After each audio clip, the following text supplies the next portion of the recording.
you'll know you're in that weird moment if that go live thing is like you can't make it work. Yes, before you close, you're gonna have to close, apparently, well, copy the link and then you have to close another window, he said. Yeah, so this was okay. You know what's funny too is yesterday, I think we had this thing where it was like this infinite regress going back to Zoom YouTube. I think what's happening is it's Zoom is opening YouTube and playing it, which is opening Zoom, which is playing YouTube, which is opening Zoom, which is playing YouTube into forever. Wow. You see how it's happening? Do you see this? So it's Well, yes. the Uh-huh. machine. It's I see, and Zoom. it starts opening more windows and more windows and more windows. Yes. It's It going to do happened it forever. yesterday. So you can't have. This is what happens. You can't have Zoom playing YouTube because it regresses into infinity. So how did you stop it yesterday? You just have to copy the link. And I think what you can do too is stop the feed and then that'll stop it. But isn't that crazy? I was trying to figure out why would the Okay, app. repeat. How did you stop the feed? I just stopped. We're looking at Oh, it. that one, the play Yeah, button. exactly. So all we're looking at is like it auto launched a YouTube player, and then Yes.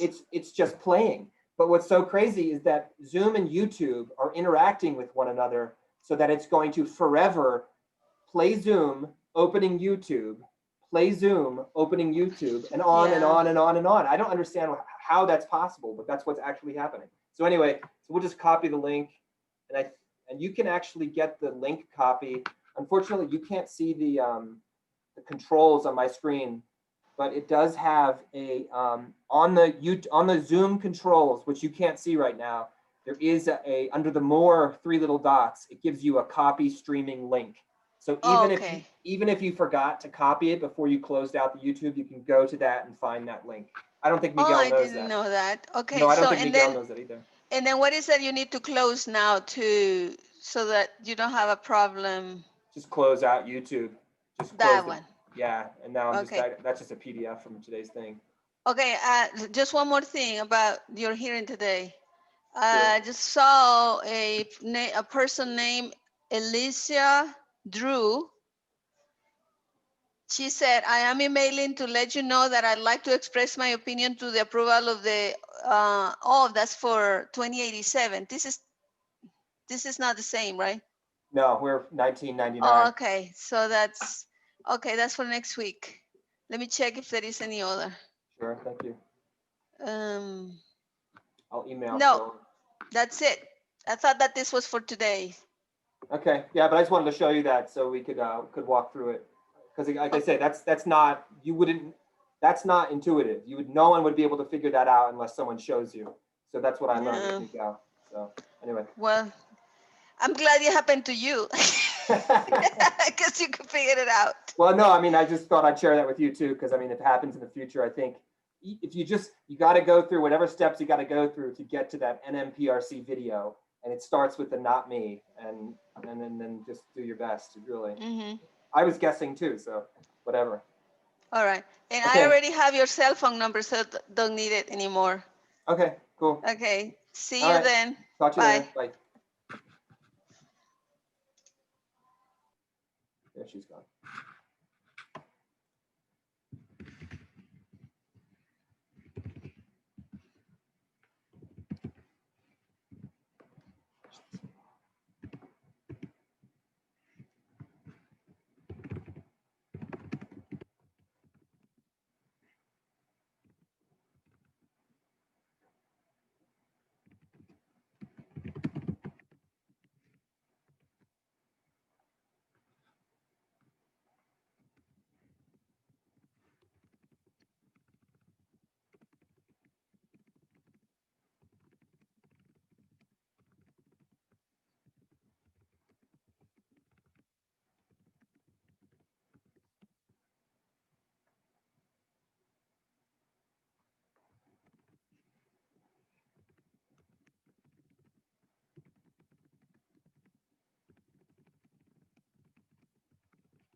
That's ridiculous.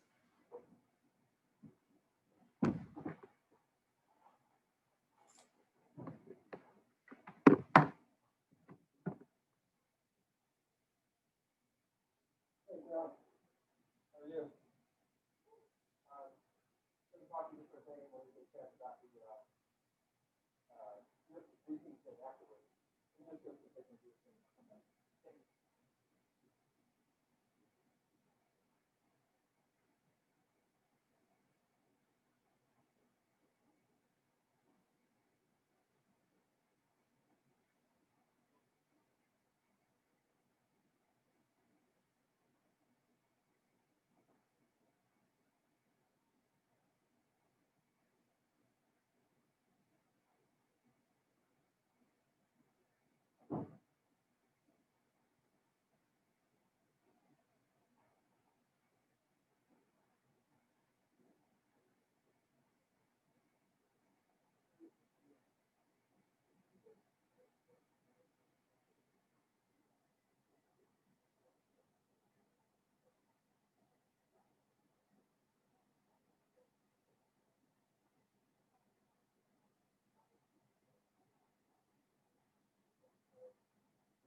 Well, you know what you do? You can sign out of all YouTube accounts, all Gmail. I'll stop the stream. Hopefully, I won't screw it up.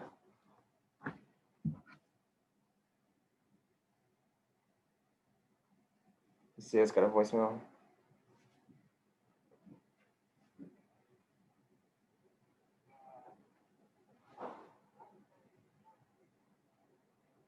Hey, Steve Fishman.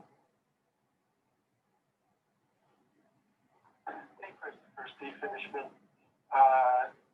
I was not planning to join the meeting, the hearing this afternoon, unless there's some particular point that you think might have, some particular witness that you think might be of particular interest. Just let me know. You've got my number, and good luck with the rest of the hearing. Thanks. Take care. Oh, I don't think so. I mean, the major witnesses were yesterday. That was, I think today we're just going to hear Pat O'Connell. I had created some questions at your suggestion to kind of get him to talk a little bit about what Omar's saying about, you know, the annual cost stuff. And like you indicated that he's sort of knowledgeable as a former PNM guy, right? So he should be able to speak to those things, I think. Yes. So that's what I thought I would do. So, I mean, that could elicit, and I don't think it will, but it could elicit an objection that you're asking him questions that are beyond the scope of what he said yeah. in his direct testimony. I thought of that, and the answer is what he says in his direct testimony, that the prices are competitive. Okay. If the prices, if he's saying that, of course, the city's argument is not, because you've actually falsified. And so in some sense, that seems like a fair question for him. Okay. Right? That true? Yeah. That was the way I thought about it anyway. All right, so right now we know we're live. Okay, so let's just kill this. Let's turn it off and see if we can get this thing. Oh, you know what, if I kill this?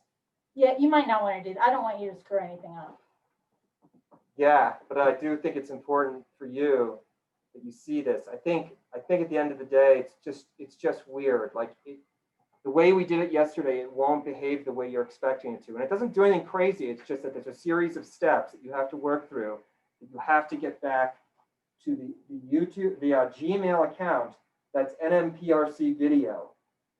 If it tells you that it's, if you get a screen in which there is a go live that's shaded, not bright red, shaded, and it won't do anything. Like it's just you hover over it with your mouse and it appears to be just a dead button that you can't activate.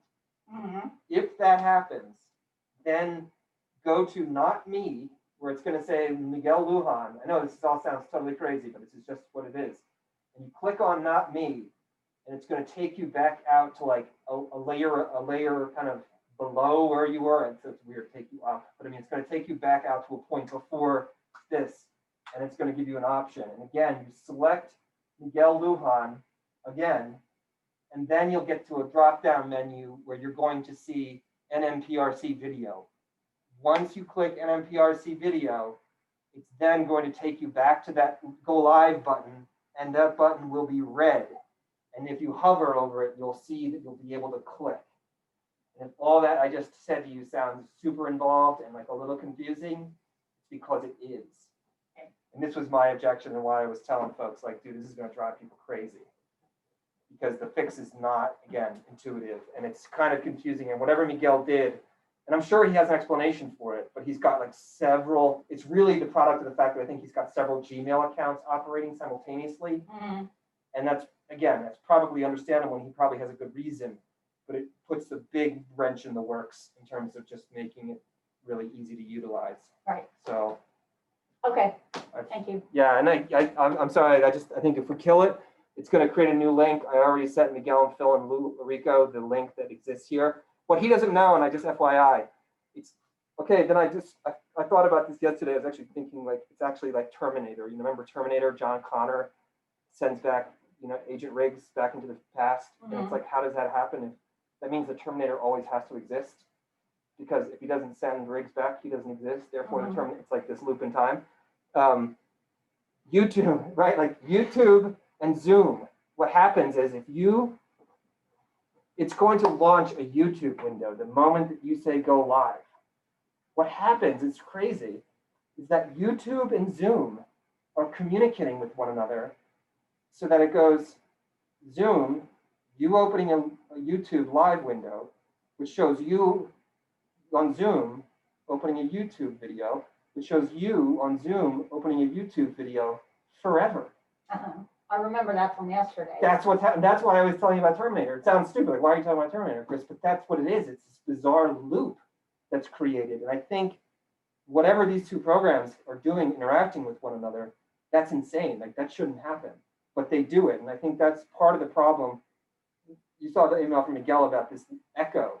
I don't think we heard it. I'm not sure if someone else out there in the world would, but that might be. Oh, no, I heard it. You heard the I echo was too? trying to get it fixed.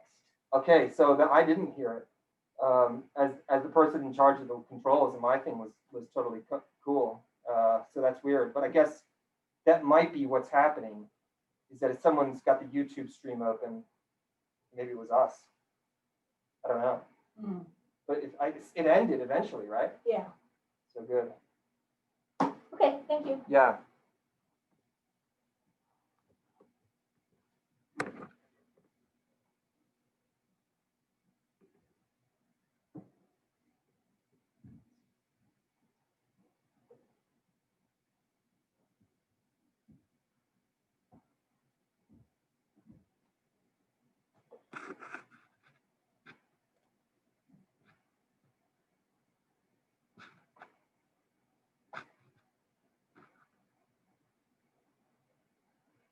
Have a quick bite to eat.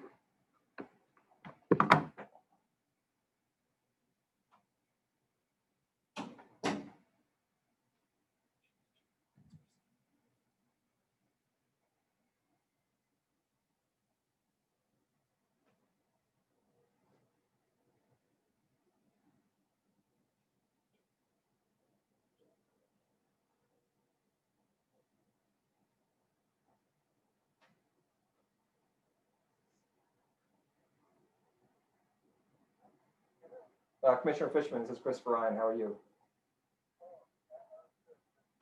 Yeah. No, I don't think. Yeah, the only witnesses we're going to have today is Mary Lee Souls. I'm not sure what the content of her direct cross-examination. It'll be Miss Stevens cross-examining her. Then we will have Caroline. YouTube can hear you. YouTube can hear me. Okay, so that's one of the I things. want to talk out here. Yeah, I'm going to mute.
Let's see.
Good afternoon. Hello, how are you, Mo? Good, how are you? Thank you. I appreciate yesterday of your willingness to kind of go a little over there. I think we'll be much quicker today. I don't know that there'll be too much delays. Excellent. You'll be happy to know too that yesterday I was actually running as an experiment in the background just to see there's these applications now, the sort of artificial intelligence that's sort of keeping a real-time transcription. Uh-huh. And Mrs. Lisa LaRoque became Missiles Iraq. Mr. Gallegos was simply Mr. Guy. It failed epically. It was really just a test because when we've attended these Zoom trainings, they have sort of pitched these products like, hey, what a useful thing, now you can have real-time transcription and it's a computer doing it. And they are not good. They do not really work. So Good. I have job security. that's exactly the truth. That is good to know. Yeah, I mean, there is an aspect of Zoom though too, where I think your court reporting can then be loaded into the Zoom web application itself, and like you can do real-time transcription for people who are like, hearing impaired or whatever. Right. So that's kind of interesting. Yeah.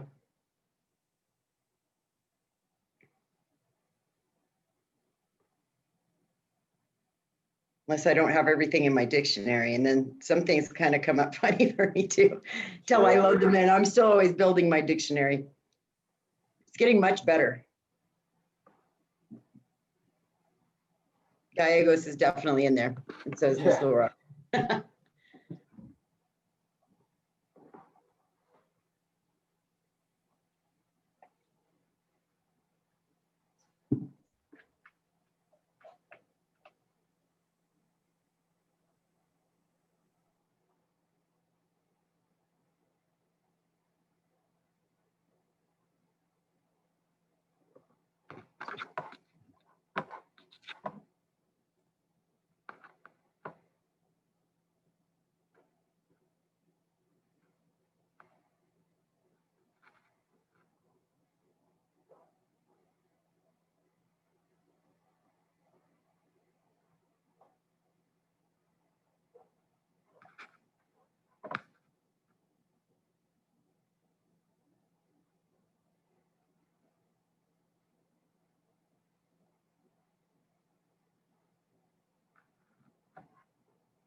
Hello, I just want to check my audio. Am I coming through clearly? Very good. Okay. Yes. That part at least I'm ready for.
Were you saying something, Carolyn? I was saying you might all be, you might or you might not be happy to know I got a clean bill of health from my dermatologist. Well, that's good. Congratulations. Thank you.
One problem with Zoom is that I'm always wanting to fix my hair. I am as well. I'm always like, huh. Better when I can't see myself. Wait.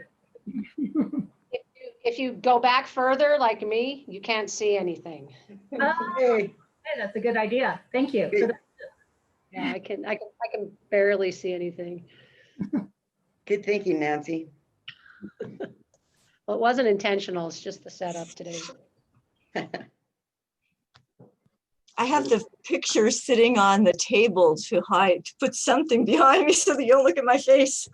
It seems we're waiting for Miss Jur and Miss Beatles. I don't see either of them. You see?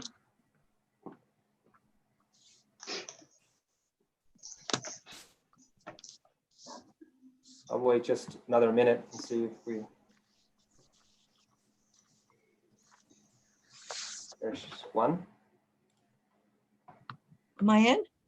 You're in, Miss Stevens. Yeah. Miss Beatles is being admitted right now. I don't see Miss Jur. Carolyn, if I start, will you be just keep an eye on the Waiting room. I will. Can I ask a question while we're off the record of the court reporter about whether my exhibits, whether I admitted a couple of exhibits? I don't want to, I should have emailed her this morning, but I forgot. May I? Yeah, I started doing the transcript this morning, but I haven't gotten that far in it yet. Oh, you know, ordinarily when I'm at a real hearing, I have my piles and you have your piles. I was just Exactly. wondering, yeah, Yeah, I haven't made piles yet because I didn't want to print everything until I knew what I was printing. for sure. absolutely, yeah. So, yeah, and I'm at home and my printer's at work, so I haven't actually done that. I believe you had, just from memory, 14, 16, maybe was there 15? There, I know I got 14 and 16. I was wondering about 28 and 29. They were with Jim Chisel, they were interrogatory request. Chris, I 28. it's Stephanie. Yeah. I'm sorry, what? I was just telling Chris that I admitted Stephanie Zur. Oh, Oh, into, okay. into the meeting, not into evidence. No. It would take me a couple of minutes to open up my other transcript and search for those. Well, perhaps we can do that during at some point in a break. Okay. We'll just get started right now. Is that okay? Very good. Okay, so good morning, Ms. Court Reporter. Are you ready? Yes, Terrific. Good afternoon, or yes, good afternoon to everybody. This is day 2 of the hearing on EPE's RPS case. The case number is 19-00099 UT. This is Christopher Ryan, hearing examiner for this matter, co-hearing examiner. Ms. Carolyn Glick, co-hearing examiner, is also present. Carolyn, do I need to take appearances from everyone again? No. Very good. So we'll proceed to where we left off from yesterday, and I believe, as I understand, the next witness will be Ms. Souls. Good afternoon. I am ready, but Mr. Hearing Examiner, would you walk me through this, please? Yes, sure. So Ms. Souls, do you have in front of you a document entitled The Direct Testimony of Mary Lee Souls? would you like me to swear her in first? I Sir? apologize. Yes, thank you very much. And also, I just need a second. My really loud air conditioner just came on and I'm going to shut that off. Thank you. Yeah, go ahead and we'll do that. I'm sorry, Ms. Souls, I jumped the gun there. I apologize for being a minute late here, a couple minutes late. I was having problems with my internet or the link or something, and I kept clicking on it. No, it's to be expected. Okay, my apologies. No, that's fine. Thank you. So Ms. Souls, go ahead. No, please, you go. Ms. Souls, if you'll raise your right hand, do you solemnly swear or affirm under penalty of perjury that the testimony you're about to give will be the truth, the whole truth, and nothing but the truth? Yes, I do. Okay, thank you. Ms. Souls, do you have in front of you a document entitled The Direct Testimony of Mary Lee Souls? I do.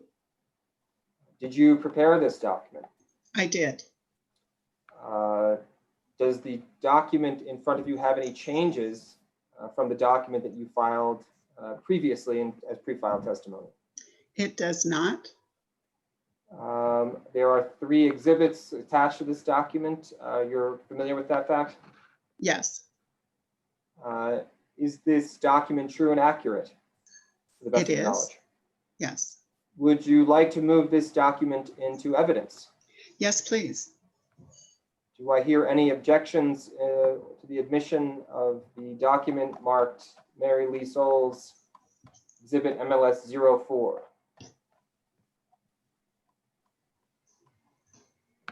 If there are no objections, the document shall be admitted. At this juncture, I would pass Ms. Souls to be cross-examined by Ms. Stevens, who I believe has requested 5 minutes of cross-examination. Thank you. Good afternoon, Ms. Souls. How are you? Hello, I'm good. I have a few questions. In your direct testimony at pages 20 to 22, you talked about the reconciliation of the RPS cost rider. And then later in your testimony at pages 28 to 29, you recommended abolishing the RPS rider. Is that correct? That's correct. And were you at the hearing yesterday when Commissioner Fishman examined Mr. Schiestel? I was. I should say I'm not sure what we call at hearing anymore, but, and do you recall hearing Commissioner Fishman asked Mr. Schiestel about the large customers who are still being billed at 2%, notwithstanding the changes in the Renewable Energy Act? Do you remember that testimony? I do recall. And do you recall that Mr. Schiestel recommended, first he said that that could be dealt with in the reconciliation in the 2021 filing. Is that how you recall? That is what I recall. And then do you recall that he also testified that he would not support going back to charge those large customers the different rate that was provided by the Renewable Energy Act during this year? I recall that also. In entering into the stipulation in this case, is that a position that you support in your view of how the rate rider should be reconciled? No. So do you believe that ratepayers, all 100, whatever it is, approximately 100,000 minus 4, should be treated equally to the 4 potential large customers who are getting this discount? I don't understand your question. Do you believe that you and other ratepayers should be treated fairly and consistently under the Act, as are the 4 who are getting the special rate?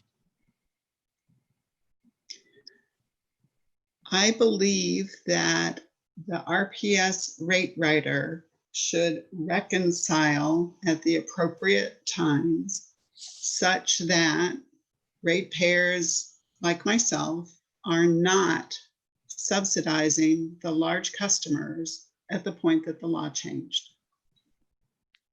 And given your own recommendation that in your testimony, your direct testimony, that the appropriate opportunity, the appropriate time to abolish the rate rider mechanism would be in the rate case that's now pending, do you have an opinion as to when this reconciliation might possibly occur? Should that, should the abolition, as you've suggested, and as Mr. Provencio for the city has recommended, occur in the general rate case? How would you foresee addressing the large customer issue? I'm not prepared to take a position on that. This transition from circumstances under the previous version of the Renewable Energy Act and now under the amended version of the Renewable Energy Act. And this case, which instead of being an annual filing is somehow for 2 years, and a rate case and consideration of how the renewable energy rate rider should be dealt with, I am tied in a knot. I want to rely on the commission to assure that sooner or later, these things are all worked out as we manage our way past this transition. I don't know how and when that will happen. I don't know what the commission is currently thinking about it. We're doing one case at a time. We need to make sure that when we finally shake this all out, that it is appropriate and fair to ratepayers like myself. And in signing on to the stipulation in this case, which is characterized as a comprehensive stipulation, do you believe that you have endorsed what EPE is doing with the current rate rider and those large customers? While it's characterized as a comprehensive stipulation, my reading of the stipulation is that it's actually quite specific and not precedential. And I don't believe that my signing on to that stipulation is endorsing that I, as a ratepayer, would cover that inconvenient cost related to the large customers. Could you quickly turn to CLC Exhibit 9, please? Ms. Stevens, your time is up and I Okay. would like you to go over. Pardon, you will, pardon And me? I already allowed you to go over. You have or you won't? No, you've gone over. Oh, I have gone. Okay, thank you. Ms. Souls, I don't have any questions for you. And hearing Examiner Glick hasn't indicated that she does either. There was no time allocated for redirect or recross. So unless any of the parties are of a different opinion, I will excuse you as a witness. Thank you, Ms. Souls. Thank you. Okay, Ms. LaRock was initially supposed to be next, but we obviously already did that. So we are now on to Mr. Provencio.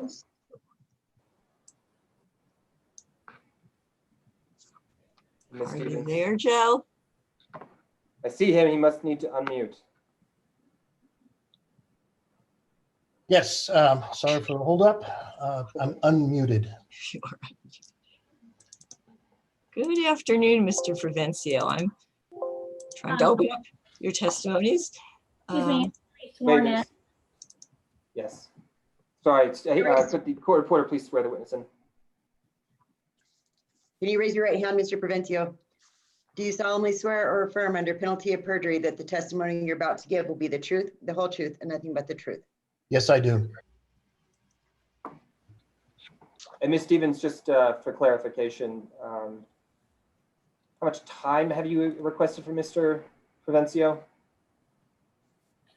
She's not cross-examining. I'm just, Oh, excuse me, I apologize. directing Yeah, I'm him. sorry. Yeah. My bad. Thank you. My apologies. I'm sorry. We're just going to go through a few changes to his testimony, and then I think that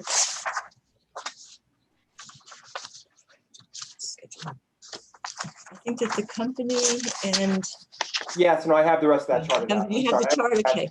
Yeah, thank you. Okay. So good afternoon, Mr. Provencio. Would you please give your full name and your job title on the record, please? Certainly, that would be Jose F. Provencio. I work for the City of Las Cruces Utilities Department, and my job title is Business Services, Deputy Director of Business Services. And do you have in front of you a document that's been marked CLC Exhibit 3? Yes, I do.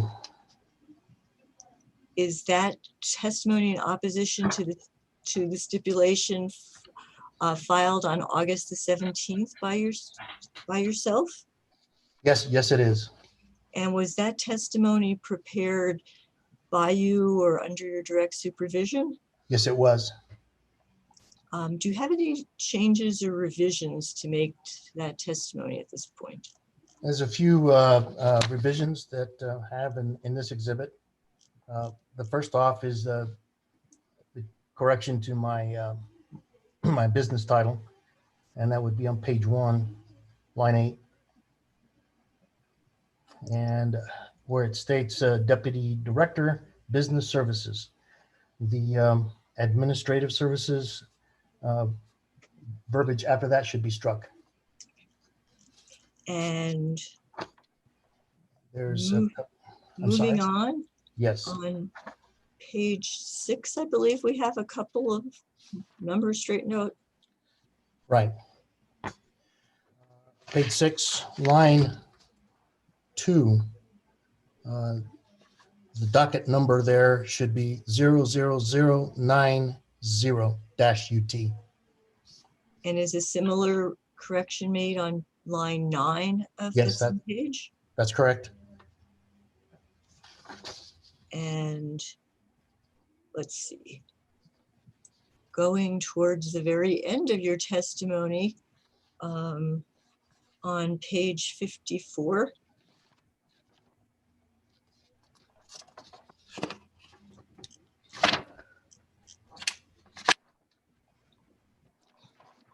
Right, page 54. There's a paragraph or a series of Q&A entries. Lines 1 and 2 should be struck. And is that because it's repeated in lines 4 and 5? Yes, And on page 55, do you have a revision? yes, on page 55. um, The word on line 6, the sentence reads, court reinforce both the unlikeliness. The word both should be struck. And with those few corrections, Mr. Provencio, if I were to ask you the same questions today under oath, would your answers be the same? Yes, they would. And are those answers true and correct to the best of your knowledge and belief? Yes, they are. City moves to admit city exhibit number 3, Mr. Provencio's testimony in opposition to the stipulation. Are there any objections to the admission of this document? I hear no objections, and the exhibit shall be admitted. And now let's turn to the other document in front of you and me, if I can pull it up on the screen properly. CLC exhibit number 4. Okay. Do you recognize that as your direct testimony filed on July 6th, 2020? Yes, this is my direct testimony. And do you have any changes or corrections for this for this piece of testimony? Yes, on in this document, I have a few corrections. The first one is on page 1, again, clarifying and correcting my business title. Again, it's Deputy Director, Utilities Business Services. Deleting the entry, the Business Services / Administrative Services text. And moving on to page 7. Page 7, on line 4. Again, it's correcting the docket number that's cited there. It should be 17-00090-UT. And are similar corrections made in lines 8 and 11? And 11, that's correct. Now, if we go to page 17.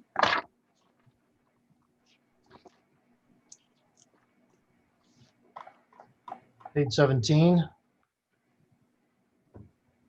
line 12.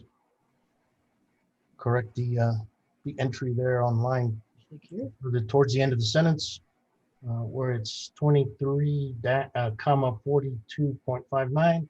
The correct entry there should be $23,000, 403. Excuse me, 23,403 and 59 cents. Thank you. And one last change, if I could take you to page 24.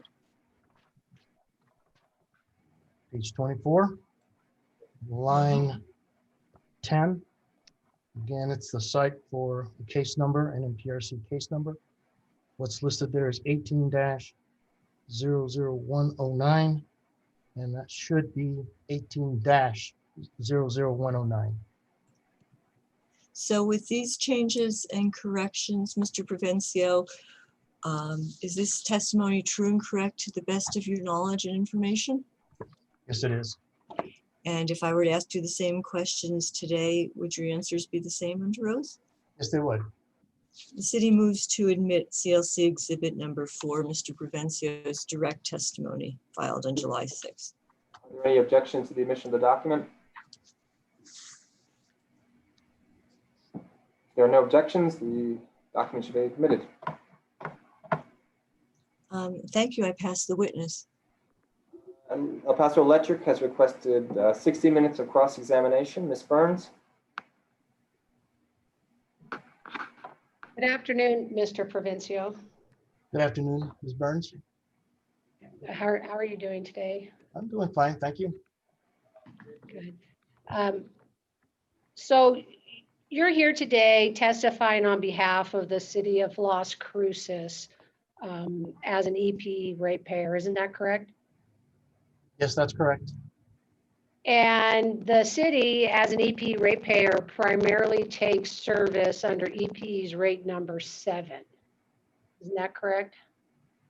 Primarily under rate 7 city county service, which is now closed, and various other standard commercial and general service schedules. As I'm well sorry. as, yes, There, I just missed part of your answer. Is it primarily under rate 7 city? oh, What city, services? city county service, Thank you, I'm sorry. okay. We have services under small and general service and medium-sized general service. And of course, on the utility side, water pumping and sewage lift station service. Okay. And are you here today representing any other interests besides the city with your testimony? The city and its and the citizens and citizen ratepayers. Okay. Now, you worked for EPE for 32 years in EPE's regulatory department, correct? Yes, that's right. And during that time, you primarily worked in the rates department. Is that accurate? Yes, Okay. And did you in fact manage EPE's rate department during your time with the Yes, I- company? yes, I did. Okay. And during that time, you were charged with being responsible for implementation of EP's tariffs that were filed with the New Mexico Regulation Commission, correct? Yes, that's correct. Okay. And so you have a general familiarity with EP's rates in New Mexico and in Texas, correct? Yes, I do. And do you consider yourself having being generally familiar with the other electric utility rates on file with the New Mexico Commission? Just to clarify, all other rate tariffs you're talking about? Excuse me, go ahead. Are you generally familiar with the tariffs on file with the commission of other electric utility, PNM and SPS? Yes, yes, I am. General familiarity, okay. And am I correct that EPE is required to charge New Mexico customers pursuant to its tariffs that are on file with the New Mexico Public Regulation Commission? The authorized tariffs and the charges contained in the tariffs are authorized and approved by the commission. And do you agree that EPE is required to charge its New Mexico customers pursuant to those tariffs on file with the commission? Yes, that's right. Okay. And would you also agree that EPE currently is charging New Mexico customers pursuant to its rate RPS cost rider rate number 38 that's on file with the commission? Yes, that's the RPS rate rider that recovers the renewable portfolio standard compliance costs. So it's not the city's position that EP is incorrectly charging its customers under that rate at this time, correct? Not quite. My testimony has at least identified several areas that remain unaddressed in this part in part of this stipulation that involve the Camino Real landfill contract, as well as the large customers, the capping mechanism for large customers. So, I mean, I know what I do understand that there is an approved tariff to charge customers pursuant to the last review and approval of the renewable rate rider. But if I can just take that a little bit further, rate riders are fairly flexible devices or rate design mechanisms to quickly change whether there's a tailwind or a headwind in terms of administering and recovering those costs. So rate riders have a slightly more maneuverable and flexible means to change gears and really appropriately correct for charges that are supposed to be collected, as opposed to the other base charges, which are reviewed in a general rate case that are pretty much, once approved, remain the same until the next general rate review. Mr. Provencio, I appreciate that. I understand your position regarding the stipulated rate rider, but my question really went to whether or not it was the city's position in this case that EP is incorrectly applying its filed rate number 38. And I think you testified, did you not, that EP is correctly charging its customers pursuant to its filed rate? Pursuant to its currently filed rate, that's correct. Yeah, thank you very much. And I'm also correct that the city has contested the stipulation based on two features of the stipulated rate rider. Isn't that correct? That's right. Okay. And that the city also is taking the position that the RPS cost rider should be terminated in EP's pending rate case. Is that correct? That's correct. Okay. And that you have recommended a transition plan that assumes that that termination will happen. Is that correct? That's correct. It's a what if you could say it's a path, suggested and proposed path on how you would transition to that point based on the outcome of the general rate case. Okay. And I would like you to turn to your testimony in support, in opposition, excuse me, of the stipulation. You have it there in front of you? Yes.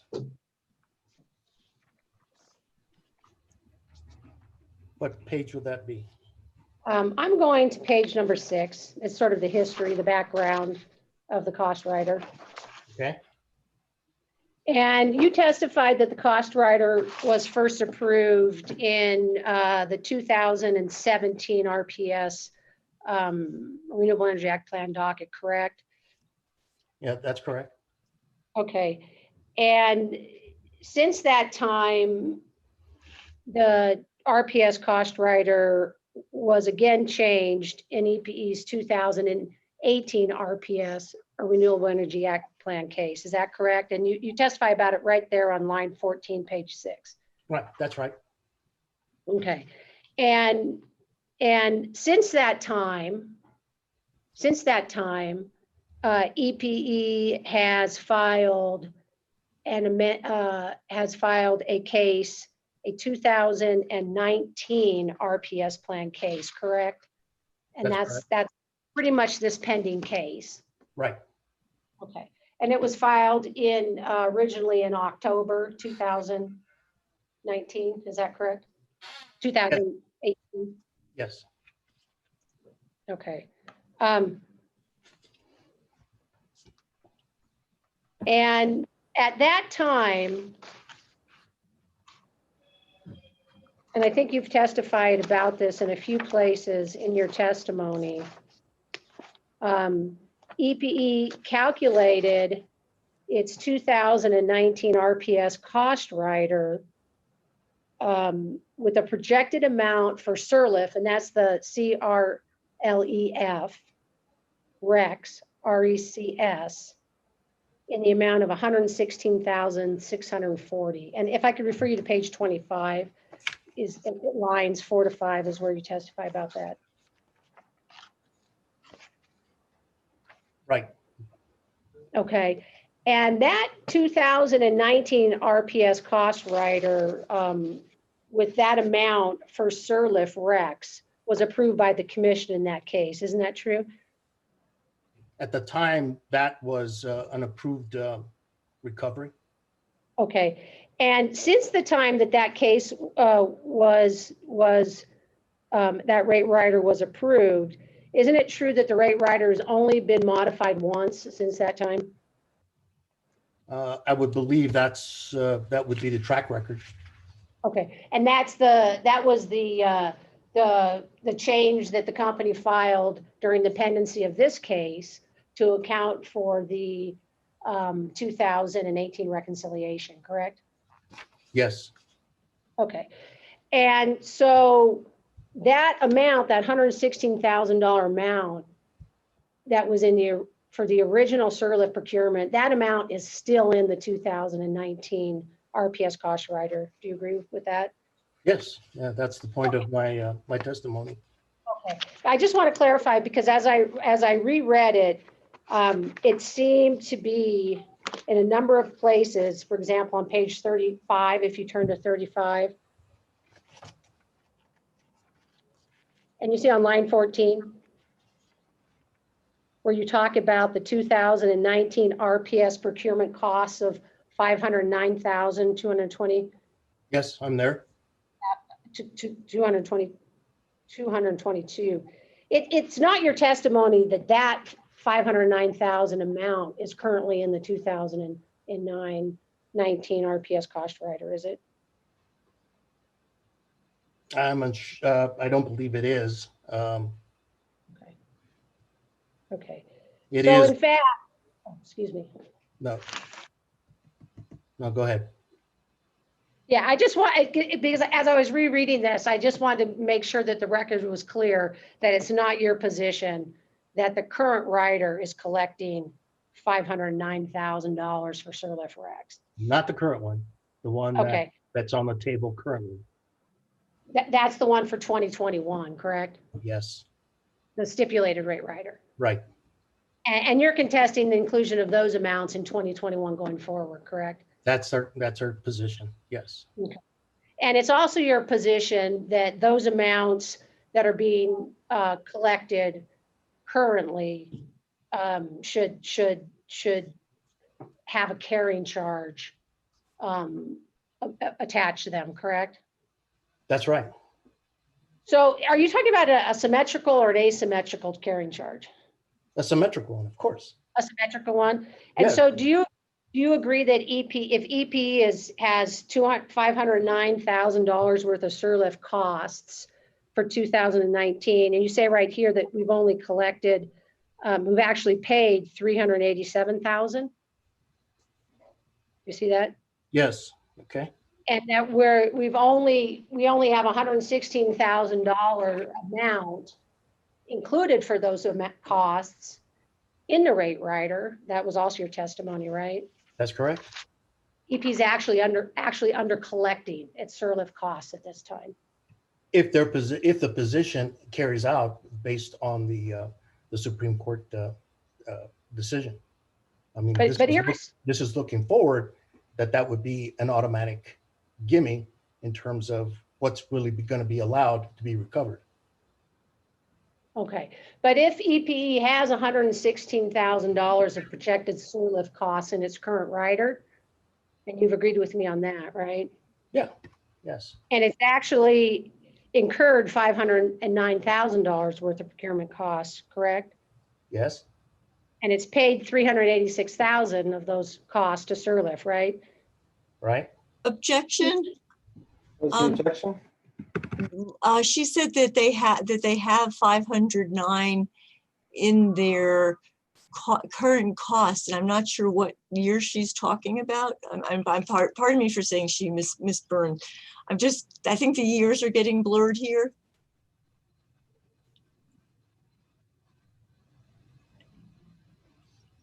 Hearing Examiner Ryan, I'm trying to cross-examine Mr. Provencio on page 35 of his testimony, where he is talking about 2019 RPS procurement costs of $509,000. And I am talking about the 2020 rider. Oh, I see.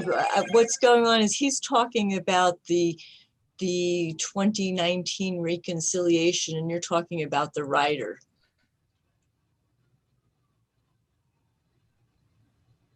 I mean, you can go on, but I think that's the confusion, is that you're talking about the structure of the rider, and he's reported an over collection. Is he the start of that paragraph, Nancy? I don't want to go. I don't want to be correcting things. Excuse me, did we I'm just lose the trying to help. hearing? Did we lose the hearing examiners? I don't see them. Did we? I know that Mr. Ryan was starting to sort of seize up. Have we lost them both now? Yep. And we lost Brad Borman too. Oh, are they all at the commission? I guess they are. It looked like Christopher Ryan and Carolyn Glick were by their backgrounds. Yeah, I didn't notice where Brad was, but I think Can we Brad agree was- to guess we go all off the better shut record? up. Can we Yeah, agree to go off the record? Yeah, we're off the yeah, we're all off the record because we lost our hearing examiners. Should we call So them? maybe we should ask our court reporter to do a roll call or something. Do we know who is here and who isn't? I Yeah, mean, are the only missing people the ones at the commission? It looks like it. I'm not sure where Brad was though. I have Brad's phone number. Let me text him. And because he called me the other day, I have Chris Ryan's phone number also when I was trying to upload, if we need to do that. If Yeah, Brad why don't you go ahead and do that, Okay. Anastasia? Yeah, if I can find it. It was, let's see.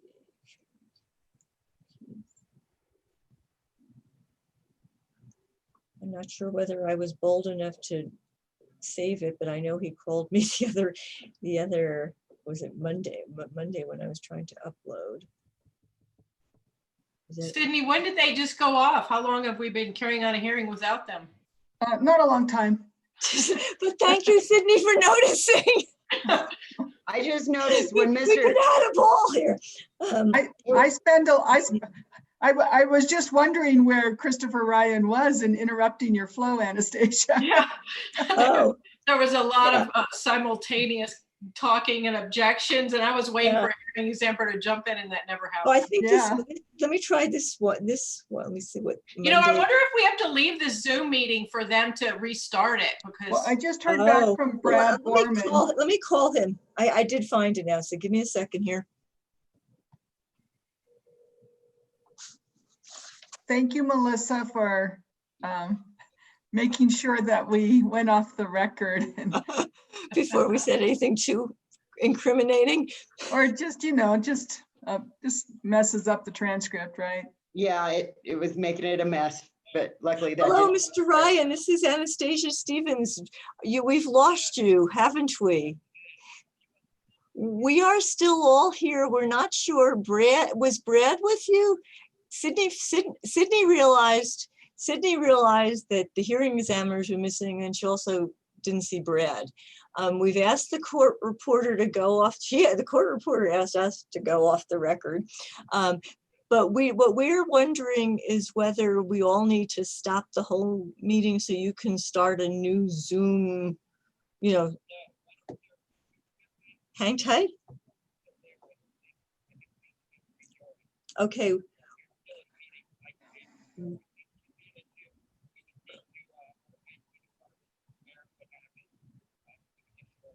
Oh, okay. Okay, and we'll try to track down Brad if he's not in the building.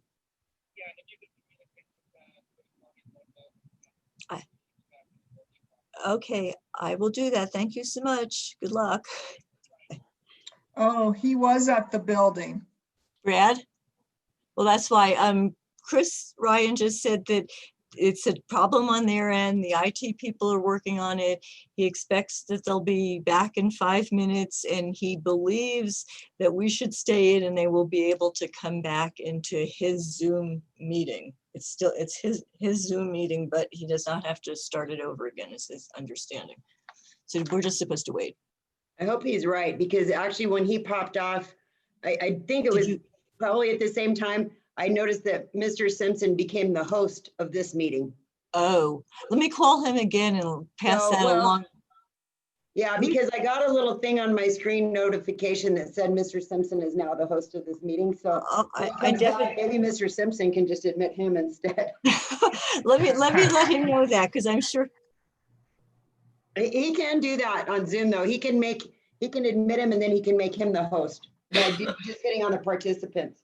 All right, Phil, you've got all that. hi, restricted Anastasia, footing again, now. a little bit more information from Melissa. She said when you disappeared off the screen, she saw something flash that said that Phil Simpson is now the host.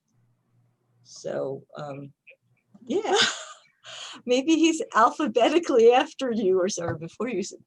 I don't know. It could be that he's alphabetically after you, Ryan Oh, there Simpson. you are. There's You are? Mr. Ryan. Okay, I see Chris. Okay. And are you the boss now, not Phil? Phil, Could you just hold on for 2 seconds? We need to make sure that we're broadcasting this meeting on oh, okay. YouTube for the public. That's essential to all of this. So I need to deal with that. I'm going to stop my video and mute, and I'm going to do that, and I'll be back in just a bit.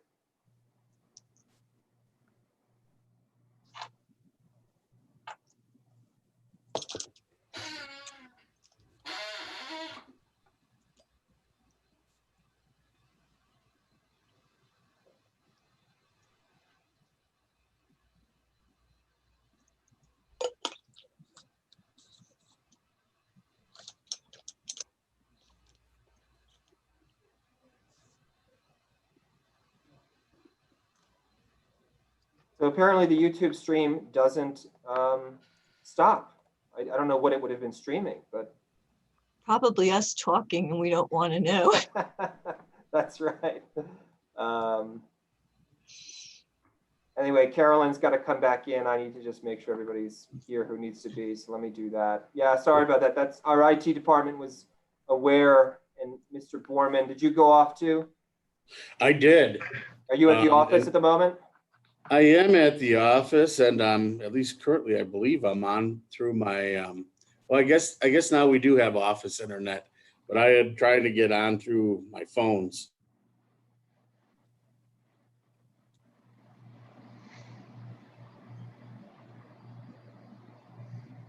Mr. Hearing Examiner, that is an interesting concept though, because if the YouTube goes on every lunchtime, we've all been chatting.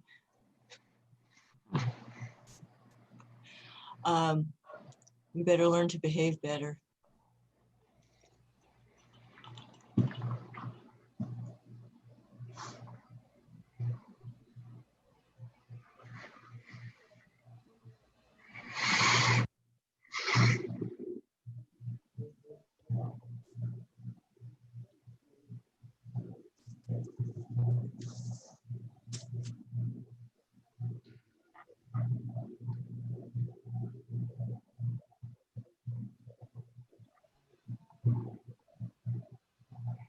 I think we lost them again.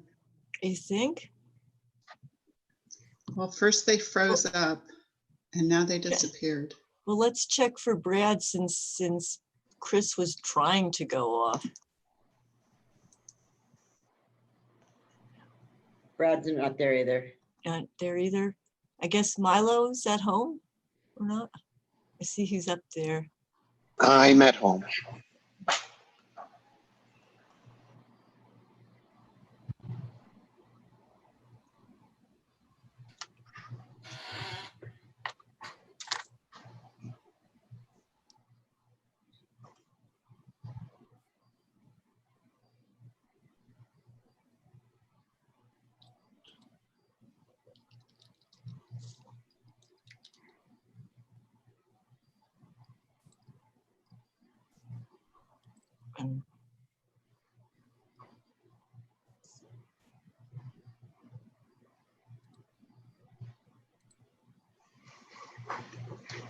Brad, are you live or are you at the office or on the phone still?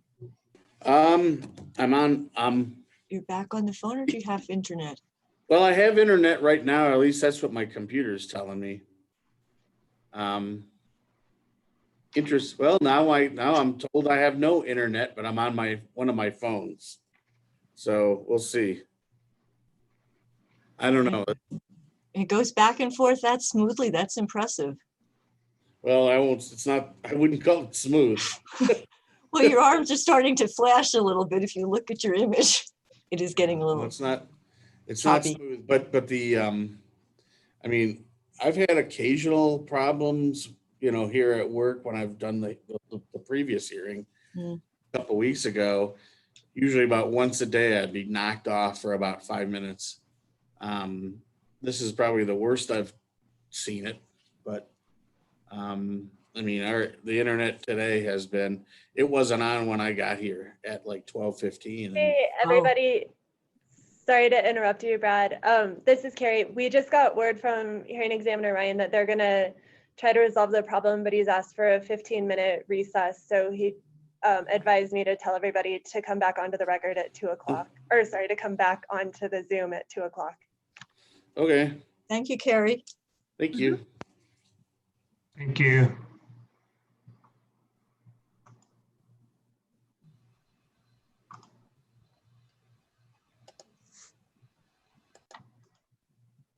Does that mean we're supposed to sign off? Carrie? What I do, Anastasia, is I just stop my video and my audio when. Okay, I but go you're on not breaks. leaving the meeting. I was wondering whether she meant we should totally depart. I thought just like a regular break. Yeah, sorry, that's right. It's just a recess until 2 o'clock.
Ms. Stevens?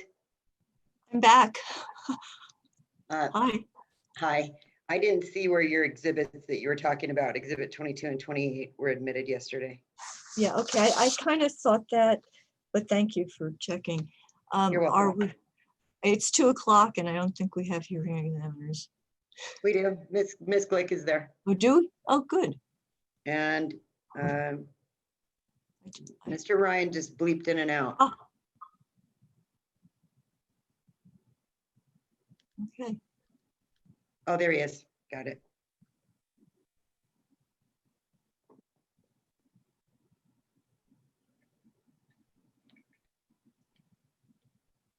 Is he using his?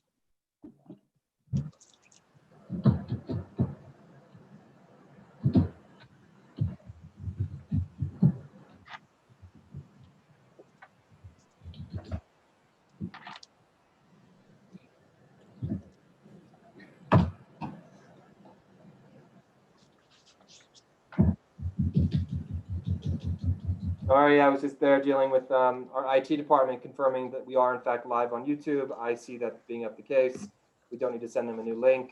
Do we have everybody present? I believe Yes. so. Good. I apologize. As we said, it was an IT thing on our end.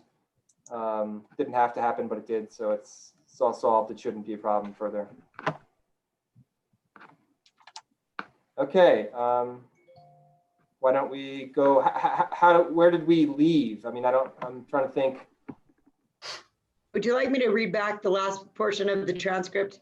Please. Melissa, before you do that, I just wanted to tell Nancy Burns that I did stop the clock when things started to go wrong, and you've got 45 minutes left. Thank you. Thank you.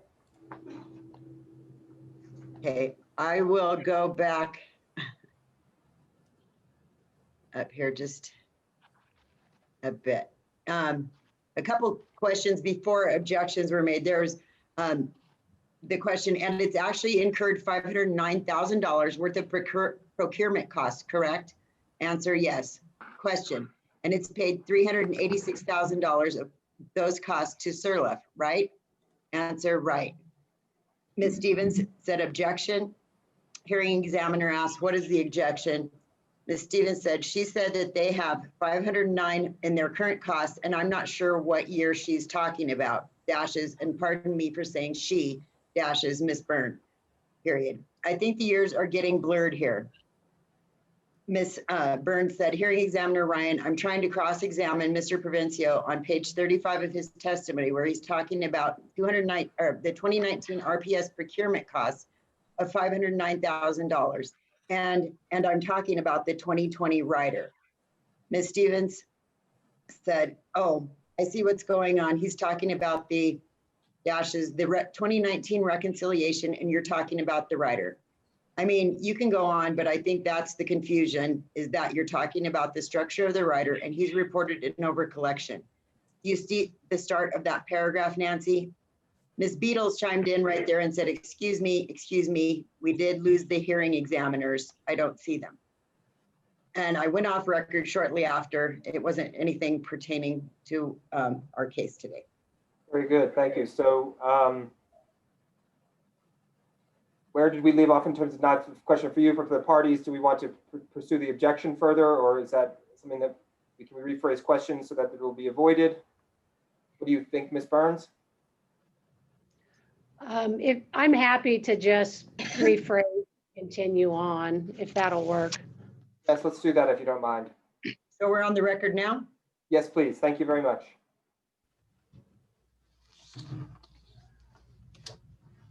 Mr. Provencio, Yes, good afternoon again. good afternoon. So I'm going to quickly follow up with the questions before the break. And I think before the break, we had established that you had agreed that the 2019 RPS cost rider that's currently in effect was developed assuming 116,640 Surliff rec costs. Do you recall that testimony? Yes, I do. Okay, and that rate rider is currently in effect, correct? Through That's what- 2020? Yes, that's what's in place right now. Okay, and so in fact, if EPE has incurred, as you testified on page 35 of your testimony, $509,222.76 of Surlift rec costs in 2019, EP in fact has undercollected those costs, correct? That's what's at question, Ms. Burns.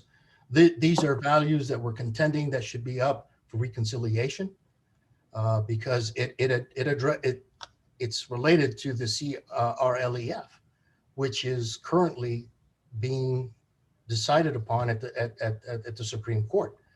The point is we don't know how that outcome is going to be, and this is what our position is in terms of what we should reconcile to true up and bring in the cost rider to reflect the positions that we have filed. But Mr. Provencio, like if you go to page 55 of your testimony, lines 7 and 8,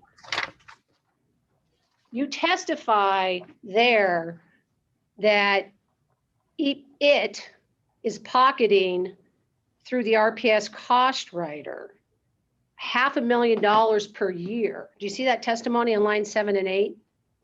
Yes, I see that.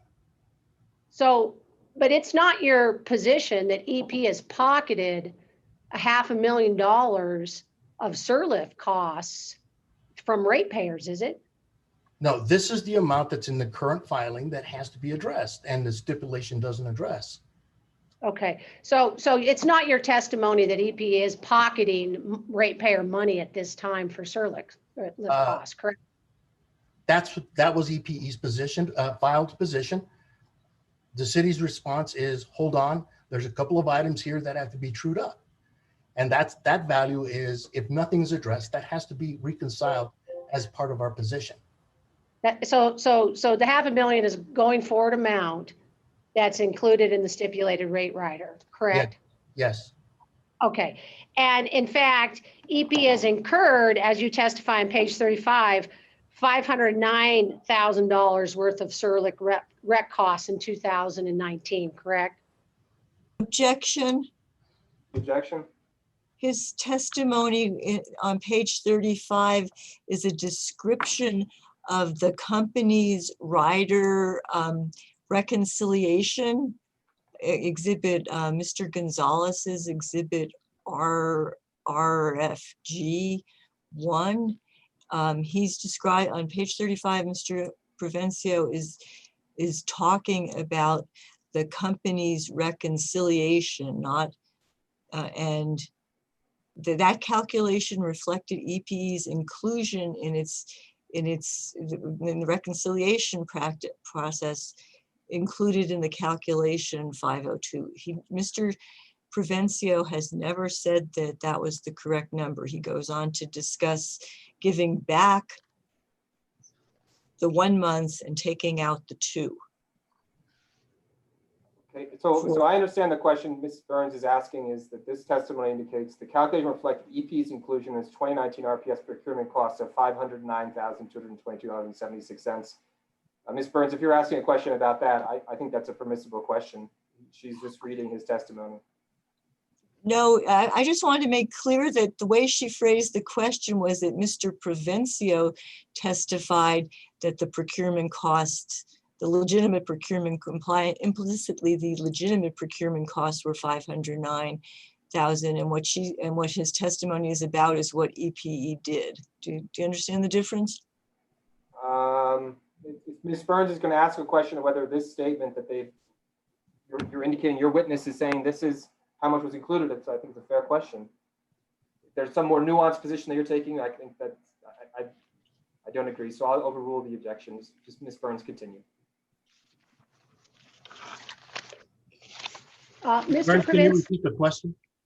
yeah, Mr. Provencio, I'm just simply trying to get to the point that it is your testimony that EPE, the calculation for the stipulated rate rider to go into effect in 2021 includes $509,000 in some change of SIRLIF costs that were incurred by EPE in 2019, correct?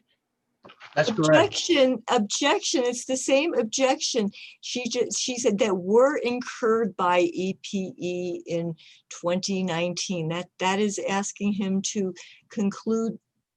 make a conclusion that they were incurred by the company, which is not his pre-file testimony. I understand the objection, noted for the record. Ms. Burns, continue. And I believe, Mr. Provencio, you answered correct. Is that true? That's correct. Okay. And so, and you also have testified at that page 35 that EP of those amounts actually paid SIRLIF $386,000 in 2019, correct? Yes, there was some actual payments to the SIRLIF facility. Okay. And so if EP incurred $509,000 in SIRLIF rec costs and collected $386,000 Objection. It's the same objection. If EPE incurred, we're still presuming that EPE incurred. I don't want you putting words in his mouth. Can you? Mr. Provencio, Ms. Stevens, is free to reject the question as predicated on incorrect facts. That is something a witness can do. It's not a legal objection. I understand if you're saying that Mrs. Burns is offering testimony that's inaccurate, but certainly Mr. Provencio can say, no, that is inaccurate. Okay. Ms. Burns, please continue. So, so let's just shake this up a little bit and go to page 36. And isn't it your testimony at lines 3 and 4 that the actual costs were $409,797 in 2019 for SIRLIF Rex? Well, if it's a bona fide cost, that's what was booked. Whether it's allowed to be recovered is the next question. I understand that the city is disputing that, and it depends on the outcome of the Supreme Court appeal, correct? That's right. That's right. Okay. And so if EPE has incurred $509,000 worth of costs and collected $386,000 worth of and actually paid $386,000 worth of SIRLIF costs, EP actually is under collected the cost that it's incurred, correct? That would be the decision to be determined once the Supreme Court decision is made, and those would have to be part of a reconciliation. So let me ask you another question, Mr. Provencio. If the court upholds the commission's order that's under appeal of the 2018 Renewable Energy Act plan that approved the SIRLIF procurement, if the Supreme Court upholds that order, does the city agree that EPE would be authorized to collect those commission approved procurement amounts from customers? At that point, the decision would be moot. It's known that it's a viable cost to be recovered, but we don't know that at this time. Yeah, no. And I understand your position. You're saying because it's under appeal, it's subject to further order of the court, correct? Exactly right, and implementation at the commission level. But it's not your position, is it, that prior to the stay, the amounts incurred and paid to SIRLIF cannot be collected to ratepayers, is it? Collected from ratepayers, is it? That would be ultimately fleshed out in a reconciliation hearing after the decision from the Supreme Court has been rendered. Right now, it's pure speculation. Okay, but you're not advocating. And the reconciliation would appropriately balance what is duly recoverable and what is not. Okay, but you do agree that amounts that are charged pursuant to commission filed tariffs are recoverable from ratepayers, correct? I mean, if you want to apply to what's in place right now, yes. I mean, that was decided upon a year or so back. So that's, of course, is duly being collected by the company. However, as we approach this stipulation, it raises the point that how are we going to resolve these outstanding amounts that have to be reconciled in a timely manner? Yeah, I understand your position on the amounts going forward in the reconciliation. Now, you've testified in a few places in your testimony opposing the stipulation that you've been advised by counsel that the commission order is likely to be overturned by the Supreme Court, correct? Yes, that's correct. I was advised by counsel. I'm not an expert in Supreme Court matters. Did your counsel also advise you that when she filed a motion for partial stay at the commission, that one of the arguments made by the city was that EP would not incur no substantial harm from the partial stay because the city was not asking for the rate to be changed? Objection. Please find the exact language in that. You're characterizing a legal pleading. This is a trick question. I don't think it's appropriate to ask him anyway. But if you're going to ask him, I want you to read from the pleading. So with respect to that, Ms. Burns, is there a way to ask the question that doesn't commit the witness to some conception of the legal pleading? Well, Mr. Provencio, did you read Jim Schiesel's stipulation rebuttal testimony? I read portions of it.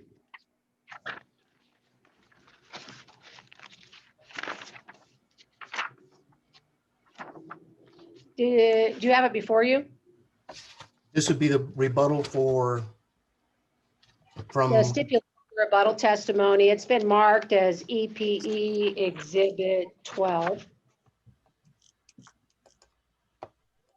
The page number, Ms. Burns? Page 6, footnote 4. I don't seem to have that. Useful to put it onto the screen for you, Mr. Provencio? I'm sorry? You want me to display it on the screen for you? Yes, of course. Do you see what the footnote 4 there? Is that what you're looking at? Yeah, and you can go up to actually where it's footnoted, lines 8 through 13. Is that visible, Mr. Provencio? Yeah, I can see it. Great. So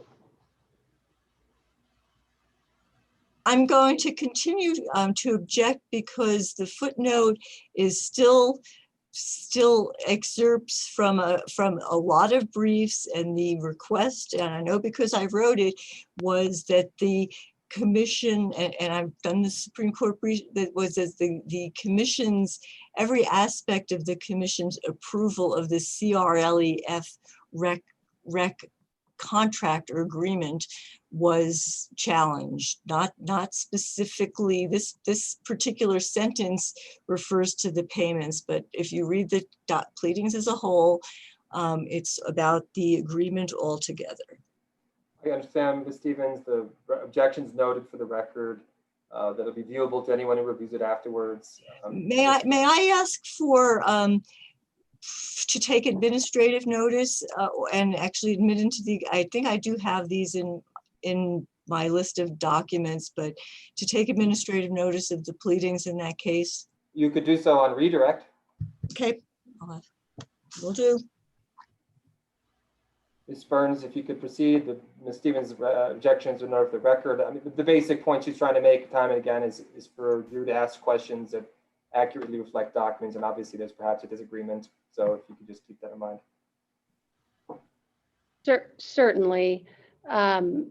Mr. Provencio, my question was, throughout your testimony, you testify numerous locations in your testimony opposing the stipulation regarding the commission's partial stay. of the order that approved the Surliff rec procurement, correct? Yes, And you testify that your counsel has advised you that the commission is likely, the commission's order is likely to be overturned on appeal, correct? yes. And so my question to you simply was, did your counsel also advise you that in the motion, in the city's motion for partial stay, the city argued that EPE would incur no substantial harm under the stay because the city was not seeking to modify the RPS cost rider at that time? I would have to accept that as I read what is put in front of me. I don't know difference between a partial stay or full stay, but as my understanding, it sounds like that's what it is. Okay, thank you. I'll move on. Thank you, hearing examiner Ryan, for pulling that up. I'm not going to address it anymore, that testimony.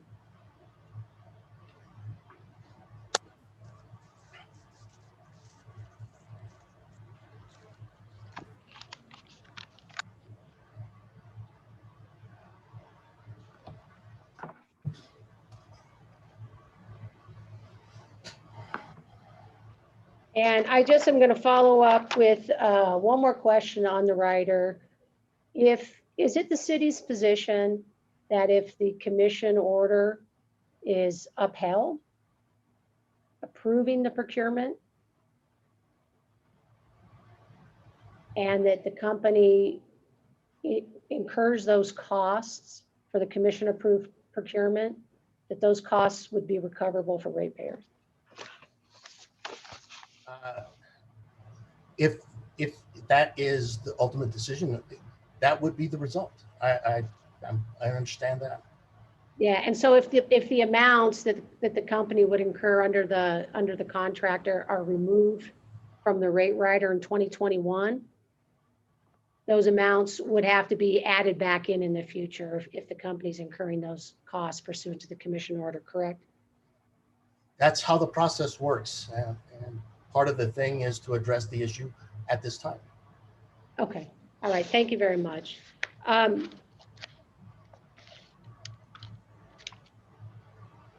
I think you've agreed that at this time, through 2020, EPE has not over collected or pocketed any Surliff rec costs from EP's ratepayers.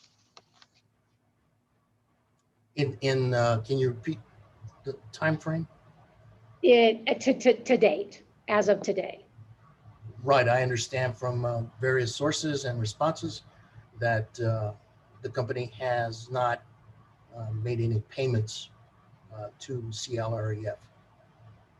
And you also understand that the company hasn't over collected Surliff rec payments from ratepayers, correct? Right, it's whatever amounts may be included from the last reconciliation and the last setting of the rate rider. Right, which we've established as $116,000 currently, yes. Correct? Yes. Okay, thank you. So if you go to page 33 of your direct testimony. This would be the direct? Your testimony opposing the stipulation, thank you. I want to ask you a question about the company's proposal regarding large customers. But before I do, Mr. Provencio, did you read the company's original application that was filed in October 2019? No, I did not. You did not? Okay. Did you understand, did you read the stipulation that was filed in this case? I briefly reviewed it, yes. Yeah. And did you review the stipulated rate rider? I apologize, but I didn't download that one portion.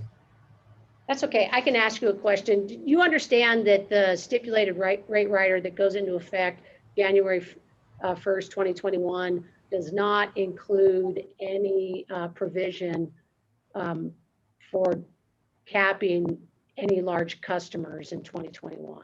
Is that correct? Going forward, that would be my understanding. Okay. And did you read EP's amended application that was filed in this case?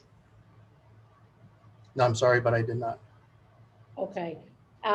Did you read their original proposed tariff that was filed with their amended application? I apologize, but it's been quite a while.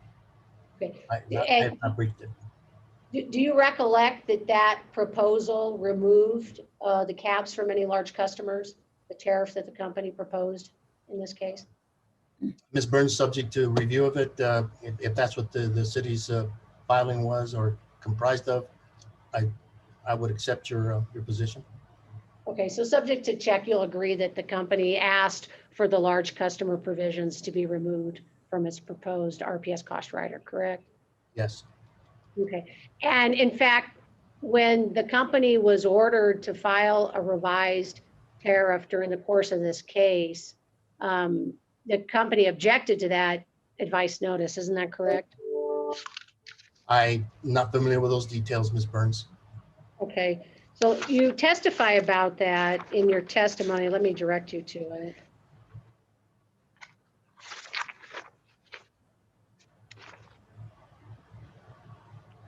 I can find it.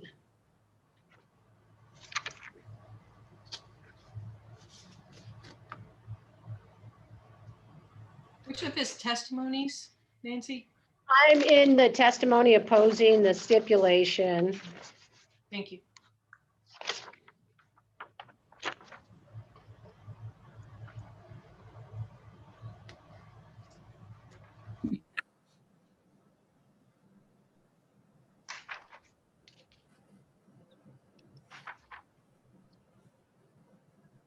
If you go to page 29.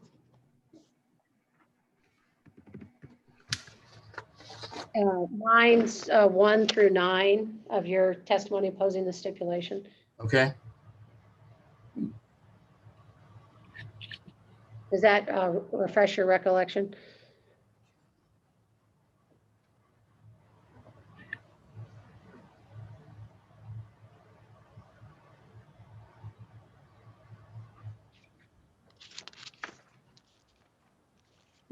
Just for the record, Ms. Burns, you're talking about page 29, lines Lines 1 through 9. And the question begins at the previous page at 28, right? Line 18. That's correct. Thank you. Okay, yes. And so I'm going to check my time here. You have 23 minutes. Thank you. So my question was, when EP filed a change to rate 38 during the course of this proceeding, the city filed a pleading opposing that changed rate, correct? Yes. Okay. And part of that opposition was based on the large customer cap still provision still being included in the tariff, correct? Yes. Okay. And now the city's position is any capped amounts that were billed after the amendments took effect through the end of 2019. The city's not asking for those amounts to be changed, are they? Reconciled? Objection, I don't think that was at all clear. Are you talking about between 2019 and during 2019 or during 2020? Because Mr. Provencio's position takes two different positions. Burns, can you just clarify the question? Sure.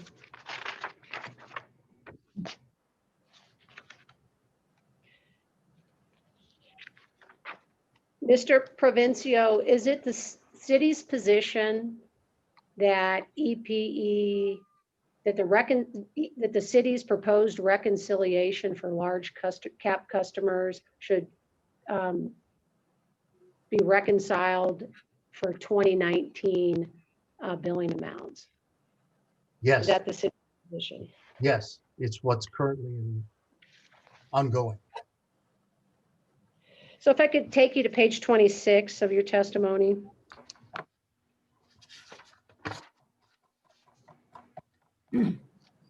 Isn't it true there on line 7 to 14 that you're testifying that the city is not requesting that EPE be treated differently than the commission's treated SPS and P&M in terms of 2019 large customer amounts?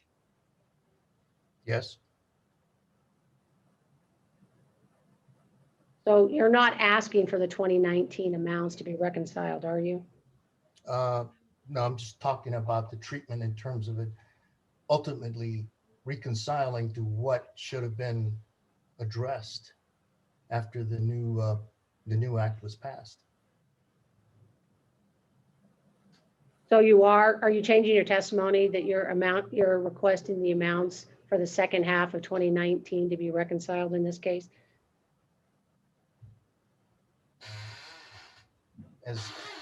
As it applies to what's being excluded and included and what's not being applicably applied to the capped customers, that should be part of the reconciliation.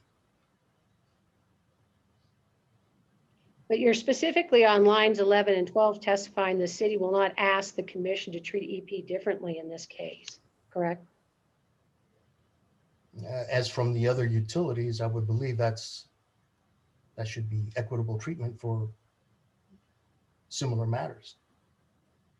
I'm not sure I understand your question. Okay, well, I'll move on because I think your testimony, you're not changing your testimony. I think it speaks for itself.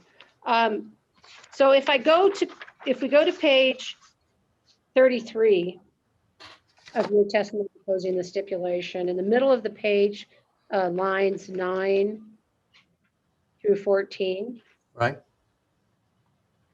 It's the city's position that based on a future reconciliation done by the commission, that large customers should be charged a surcharge for amounts that they were not billed in 2020. Is that the city's position? Yes. Okay. And you go on to testify at page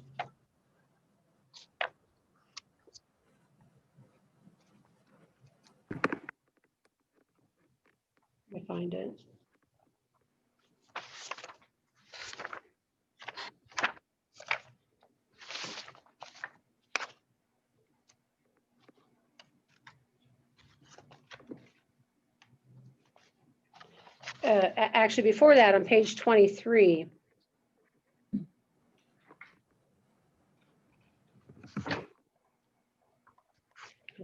Okay. Page 23. Yeah, no, I'm not finding it here, just give me a minute.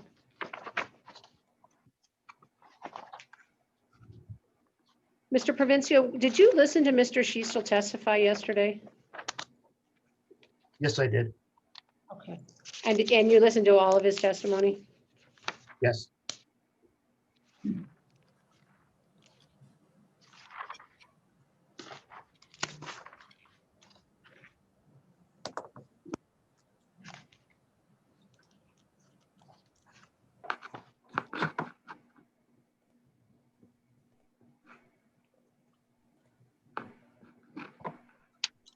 Oh, actually, it's right there back on page 33. So you're testifying that special reconciliation should be calculated as soon as possible after the end of 2020. Do you see that at lines 8 to 9? Yes, I recall. Yes. That's our Okay. position. And you heard Mr. Schiestel testify yesterday that the costs for the large customers would be dependent on billing and usage, and that those amounts won't be known until the end of 2020, correct? Right. By the end of this calendar year, those numbers would be known for certain. And at that point, there would be a prime opportunity to line this whole issue up and get it reconciled. Okay, so you agree with him that the best time to address that issue is after 2020 when those costs are known, correct? shortly after the end of the year, yes. Okay, okay. And you also agree that reconciliation could be done in the 2021 Renewable Energy Act plan filing?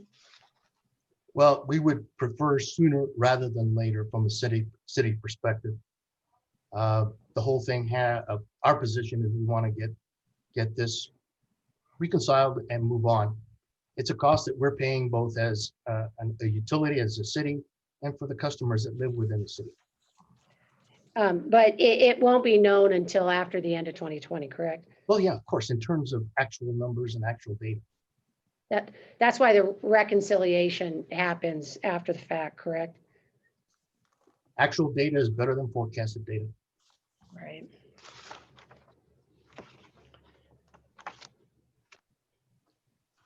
So are you familiar with EPE's rate number 18? It's fuel clause rate, fuel and purchase power cost adjustment clause.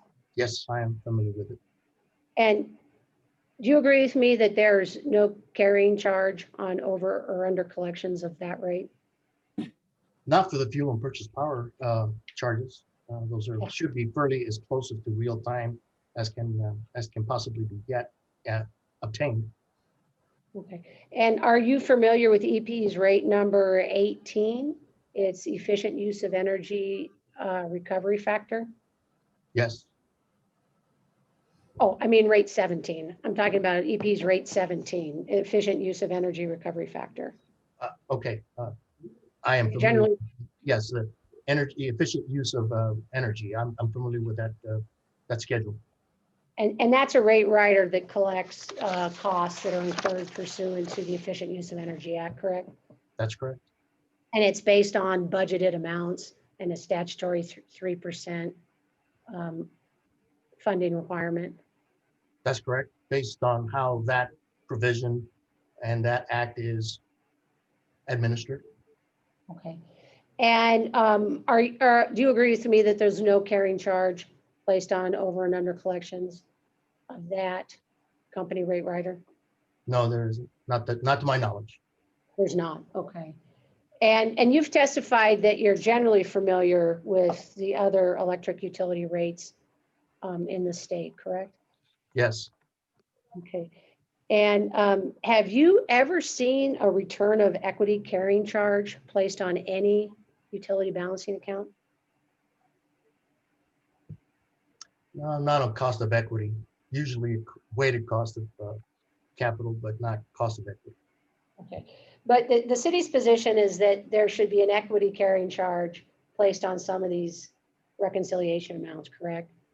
That's our position. I understand that weighted cost of capital may be a more acceptable terms to cover carrying costs. Our position here is the over collections are really coming out of the ratepayers' pockets and trying to get the attention of what can we do to get this thing resolved. That's our ultimate position. And it's your position that carrying charge should be symmetrical. It would apply to both over collections and under collections, correct? Yes.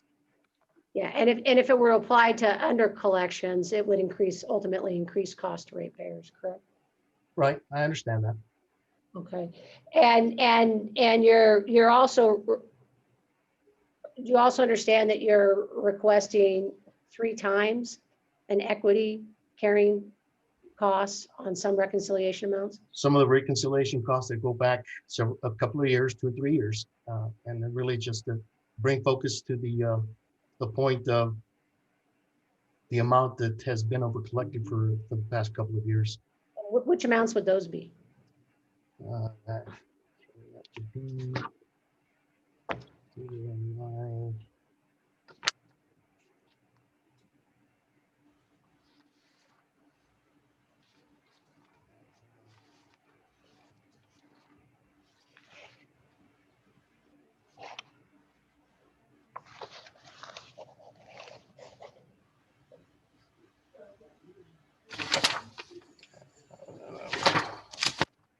So next, it's not working.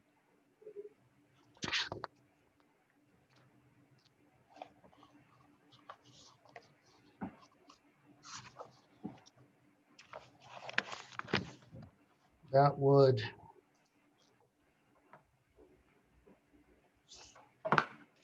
be summarized on page 40.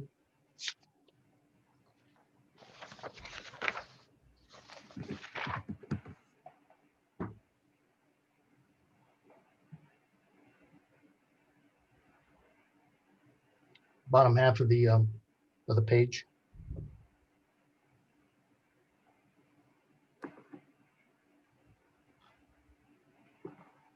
So it's the Surlift. That's the majority of it, yes. And I'll go on to the next page.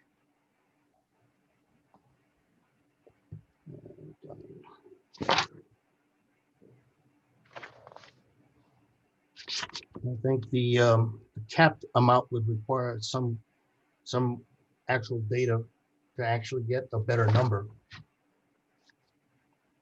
But the Surlift is more straightforward to calculate in terms of what's being proposed to be collected. So it's the 2018 Surlift cost, basically on page 40. Yes, and I'm still looking.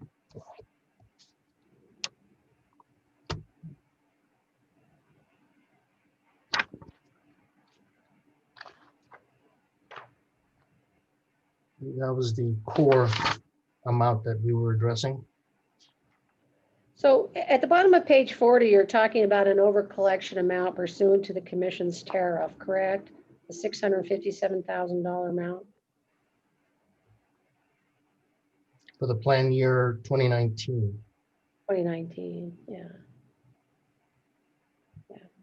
And so it's the city's position that the commission should order a retroactive carrying charge on the amounts of collections that were made pursuant to commission authorized tariff.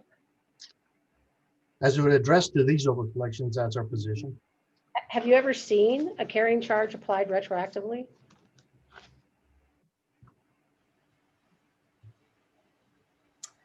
My memory is a little faded here, but I'm not that, I'm carrying charges are definitely used in rate making and its rate setting. Retroactively, I'd have to check some of my history here. Okay. And retroactive rate making is generally not prohibited, isn't that correct? Not prohibited, which is? Is generally prohibited, isn't that correct? Okay, it's not the usual rate setting and rate design type of methodology. Yeah, and do I understand your testimony correctly that it's the city's position that the RPS rider that's been approved by the commission incentivizes EPE to select certain types of resource procurements? I use that in, I make that statement from the perspective of a rider. A rider really is a mechanism to really adjust and, so that the company recovers its cost in a rapidly changing type of an environment, which is what the company faces in this case. There's a lot of things that change, and you're able to change it without really long review periods. I'm not saying that what I'm emphasizing is it's unclear how a rider, recovery through a rider may affect certain choices. It's best to pursue different avenues than having to rely on recovery of these costs through a rider. But Mr. Provencio, you're familiar with EP's prior Renewable Energy Act procurement plan cases, aren't you? Yes, I am. Going back several years. Yes. And you understand that prior to the RPS rider being in place, the commission routinely authorized EPE to recover purchase power costs of renewable procurements pursuant to the fuel clause, correct? Yes. Okay. And you think that that is a better avenue for recovery of purchase power costs than an RPS cost rider? purchase power, purchase power agreements and purchase power recovery is well defined. You look at the resource, what's the term and conditions of that resource, as anything the company would need to meet the requirements both for renewable and regular service requirements. It pretty much speaks for itself in terms of what those contract terms are. A rider tends to maybe shift the ground a little bit, at least that's as I say, because you're worried more about cost and compliance. There's a lot of variables that are they're difficult to quantify. In opposition to a direct purchase power contract, you know the terms are fairly stated, and it's all acquiring competitively priced resources while complying with all sorts of requirements for renewable or renewable type of power. Now, a fuel clause is a rate rider, a former rate rider, correct? Yeah, I've known it always as a clause, and this began many years ago when fuel costs were really going through huge gyrations and utilities couldn't keep up with the changing fuel and gas prices years ago. And it's evolved to the point that now it's a means to recover fuel costs type of related and other purchases that are related to fuel. And it's an independent charge that shows up on the customer's bill, correct? Yes, yes. Similar to rate rider collection mechanisms, correct? Well, similar. However, there's the fuel and purchase power clause has been in place for many more years. Yeah, and you do understand that all of EPE's approved procurement costs, with the exception of the Regis costs for retiring RECs, they're all incurred pursuant to purchase power agreements that have been approved by the commission, correct? Yes. Okay. I have no further questions. Thank you, Ms. Burns.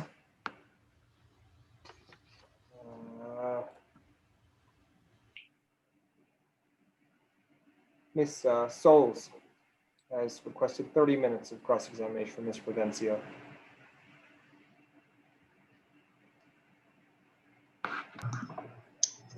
Mr. Hearing Examiner, I will waive my cross-examination of this witness. Okay. Thank you very much, Ms. Souls. CCAE has requested 10 minutes cross-examination, Ms. Provencio. Yes, thank you, Your Honor. May I be permitted to share my screen? I have something I want to ask the witness about, and it's the City of Las Cruces motion for a partial stay. I'm not going to admit this. I just want to show the witness. I find no problem with that. Please feel free to do it. Thank you.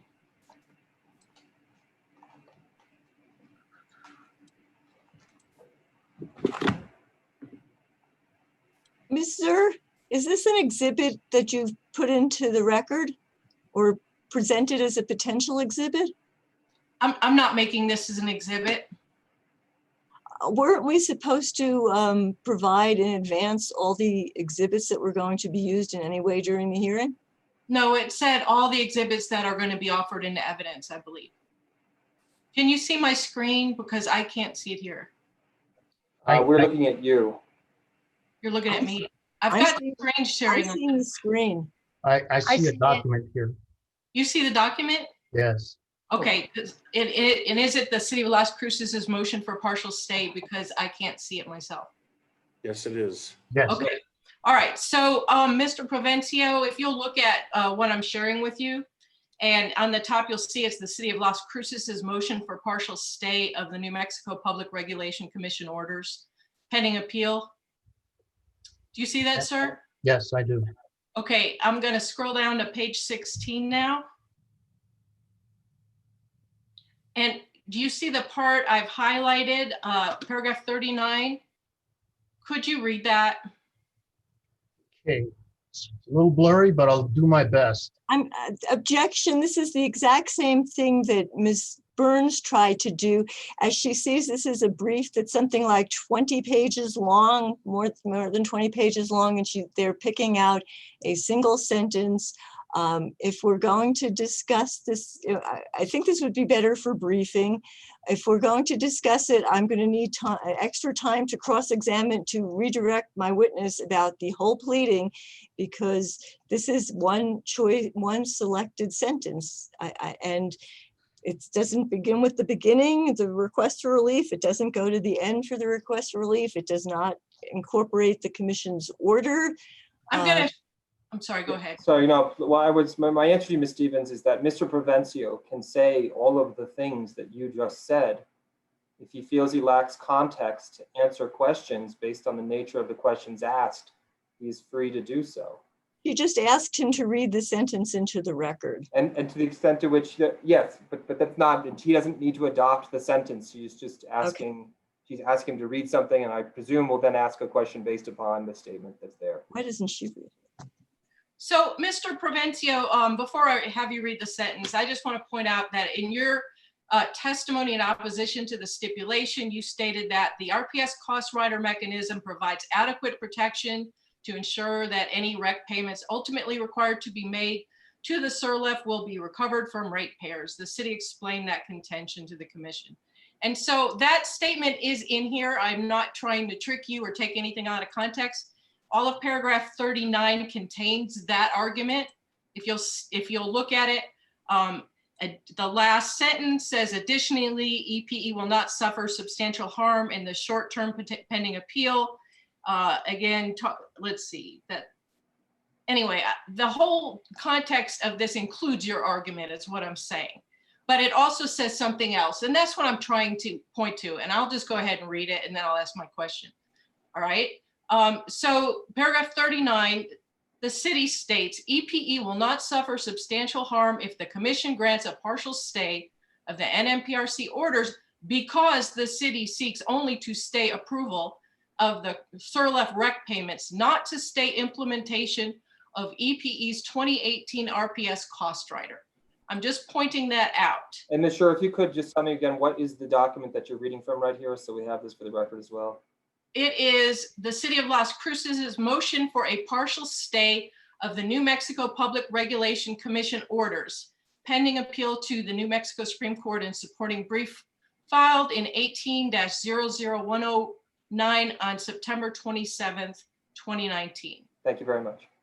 And now, if you will permit me, I am going to show you what Ms. Stevens referred to as the commission's final order, and she thought that was necessary to correct the record, and I want to show you that also.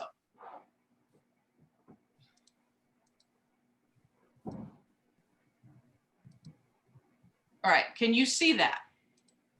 Whoops, that's not it. I have it right here though. All right, one more time.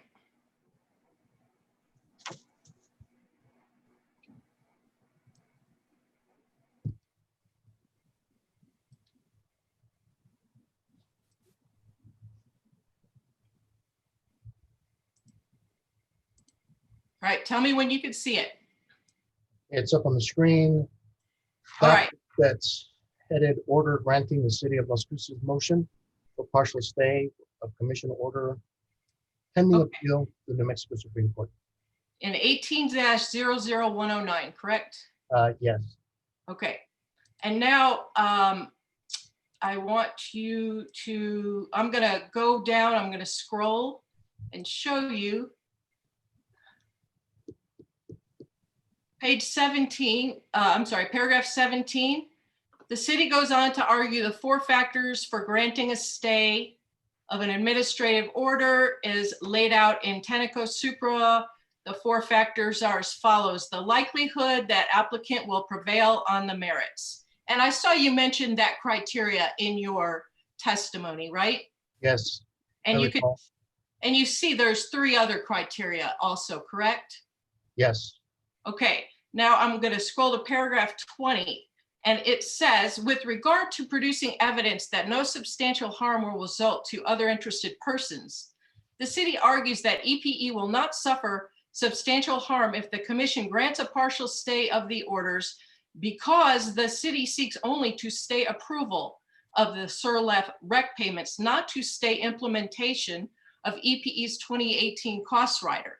And then it goes on to say that it's only 116,000, and the city further contends that the rate rider will ultimately be trued up.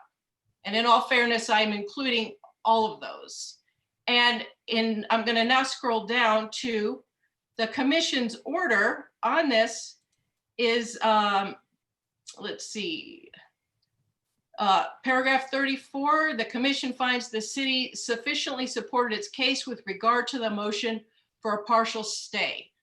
So my question to you is, having represented to the commission that EPE would not be harmed, at least in part because the city was not seeking to stay collection through the rider, is it fair now, after receiving that stay, to come back now and Objection. I think that you've again mischaracterized that the commission, the city was not seeking to stay the entire rider mechanism. You just said collection through. I believe the reference to collection through is you're focusing on the CRLEF amount. Isn't that I'm what going to you're- overrule the objection. Thank you, Ms. Schur. Just ask your question, and Mr. Provencio will answer it. Sure.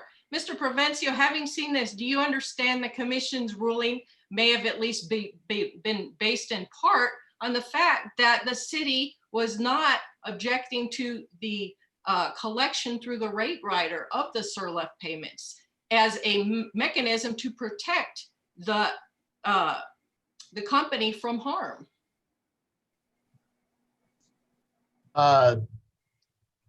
This is really beyond my scope of understanding in terms of legal proceedings and positioning.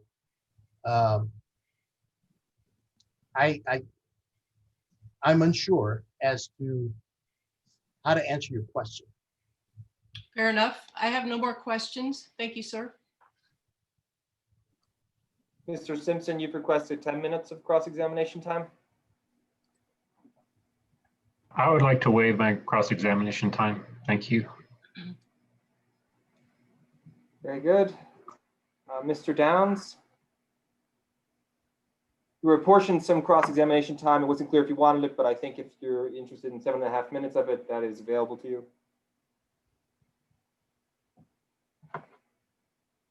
Yeah, hopefully I'm unmuted.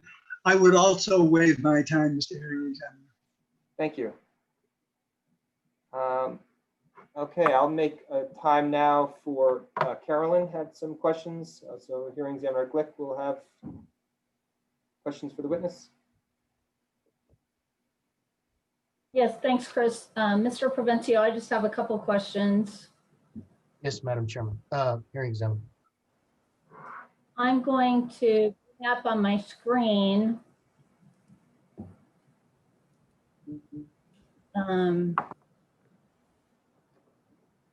this is page 51 of your testimony in opposition to the stipulation. Can you see that? Yes, I can. Okay. And here you're summarizing the city's recommendations. And you're describing Ms. LaRoque's recommendations that the commission disapprove the 2 proposed PPAs. And if you go to lines 18 to 20, one of the reasons you give for her recommendation is EPE's use of an annual cost selection methodology that enabled the company to select resources with a higher lifetime levelized cost of energy than other proposals on the basis of their near-term annual costs.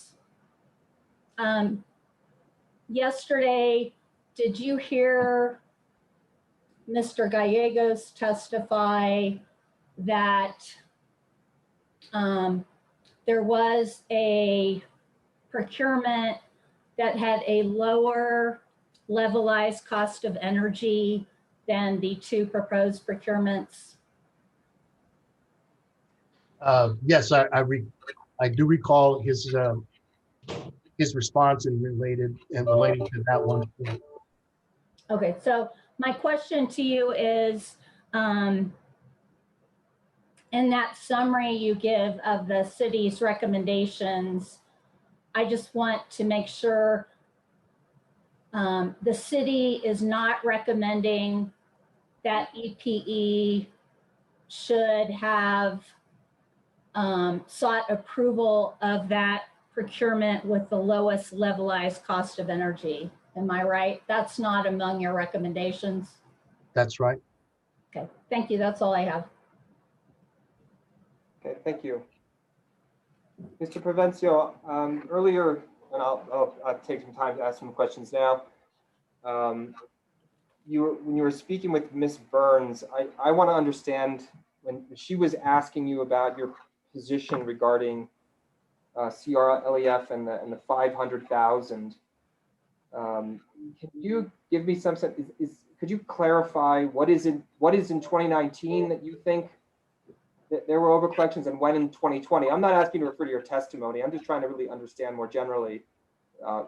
There seems to be some. You were saying it's not for 2021, but it is for 2020. That number. And I'm trying not to ask a confusing question, but I really felt in your the back and forth with Ms. Burns, I just felt a little confused as to what you were saying. So can you clarify what it is precisely you're saying was overcollected in each year? The current reconciliation has an amount to be recovered with respect to the CLREF facility. That should be subject to a reconciliation subject to or based upon it's uncertain as to how that ultimate decision will be coming from the Supreme Court. All right. What years were the overcollections? Let's ask you that question. Well, the year would be the current plan year, the one that we have and are looking at right now has that amount for the CLREF facility. That will be, in theory, collected starting at the starting 2021. Okay. When you refer to the costs for CRLEF that you believe should not be collected because those costs, and I believe your testimony was something to the effect of what is actually incurred, where is the authority that says, and I'm not asking for a legal authority, but just what is your understanding of why the costs must be actually incurred for them to be collected?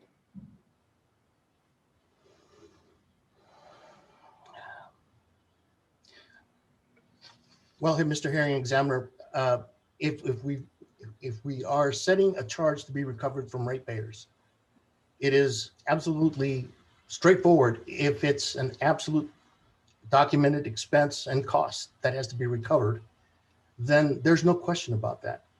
The CLREF issue is ambiguous at best. And should it be part of this, the settlement position is that question about that one CLREF contract should be set aside. And until the time that it's ultimately resolved by both the Supreme Court and the Commission, it's not deemed or it's not considered actual. Yeah, and I think that's my question is what is the, I mean, is it just basically your sense of fairness that suggests that only those things that are actually absorbed have to be called costs? Yes, an actual cost that has been proven up that it needs to be required, that's proper for recovery.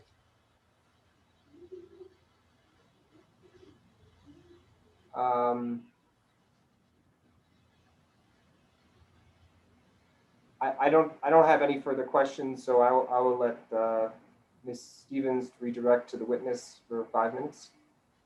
Could we have just a few minutes for Mr. Provencio to have a little break here? I'm not even going to speak to him. I just think we've been going for a long time.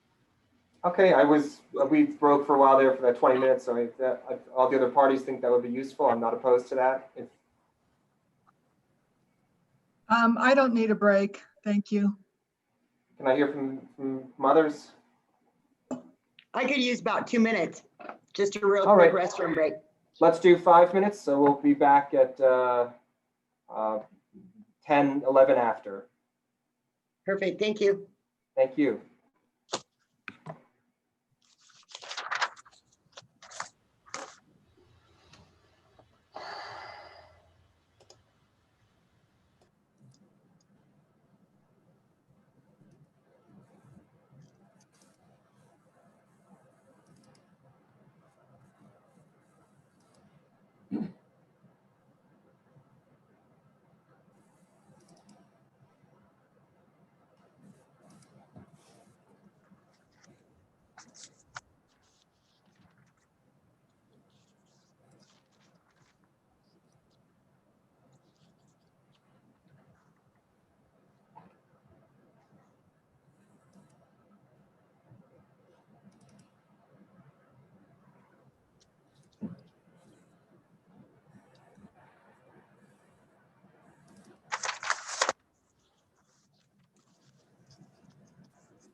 Hello? Hello. Okay, it's Hey. been 5-minute break. Let's go back on the record. We took a pause. We were going to allow Ms. Stevens redirect Mr. Provencio for 5 minutes. Mr. Provencio, there? Yes, I'm here. Hi. So I wanted to start with a question about Ms. Burns' cross-examination. If you could turn to page 33 of your testimony. This is about the reconciliation process for the large customer cap issue. And I believe your testimony to her was that it's preferable to have actual data to reconcile rather than projections. Were you here yesterday when Mr. Schiestel testified about the large customer cap reconciliation? Yes. And were you here when Ms. Souls testified about it this morning? Yes.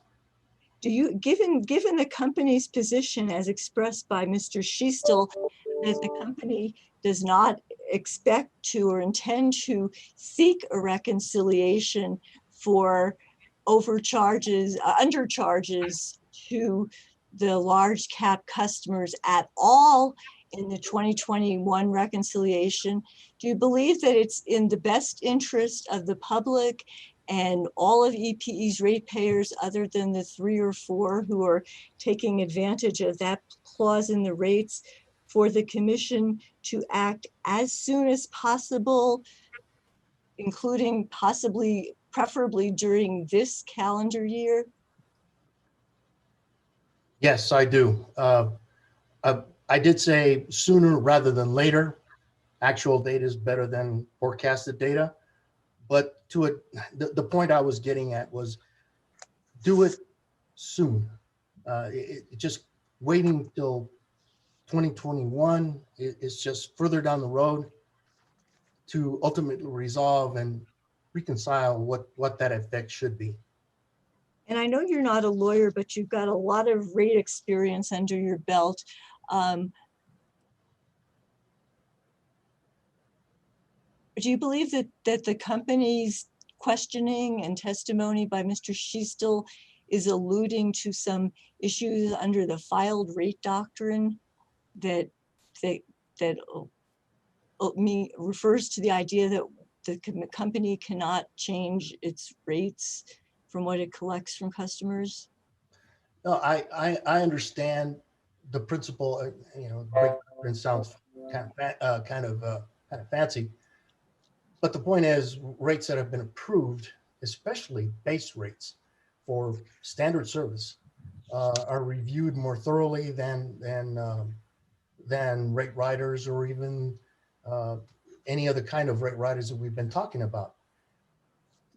The city employs rate riders to quickly, or at least expedite on a timely manner, recover costs that were unanticipated to be recovered through base charges. City has the same type of process here as what goes on at the commission. Base rates are set for a period of time until there's substantial changes. Rate riders recovered are enable recovery of costs that are variable, unpredictable, and have been incurred. And once that's been what's been reconciled, we either set it back to zero or whatever. But the point is, rate riders have and offer a level of flexibility. When I'm going to shift gears because our time is short. When Miss Burns was asking you about, God, I've lost the page again, about your testimony on, I'm sorry, I quite lost the page. Your testimony about the about whether or not the 500,000 was being collected in the rider. Were you referring in fact to the reconciliation that is attached to your testimony as JFP step 3? Yes, that's what I'm referring to. And in JFP step 3, is that the company's reconciliation for 2018?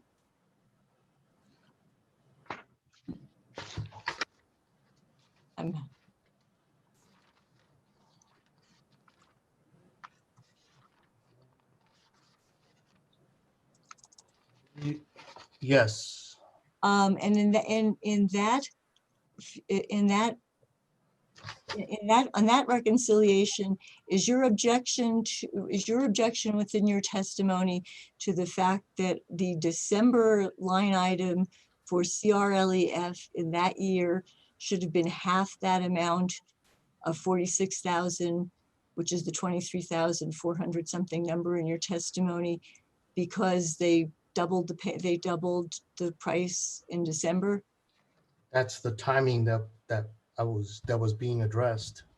And then if you refer to the 2019 annual reconciliation, which is what's being proposed as part of the rider that would be approved by the stipulation, that's Mr. Gonzalez's exhibit, also a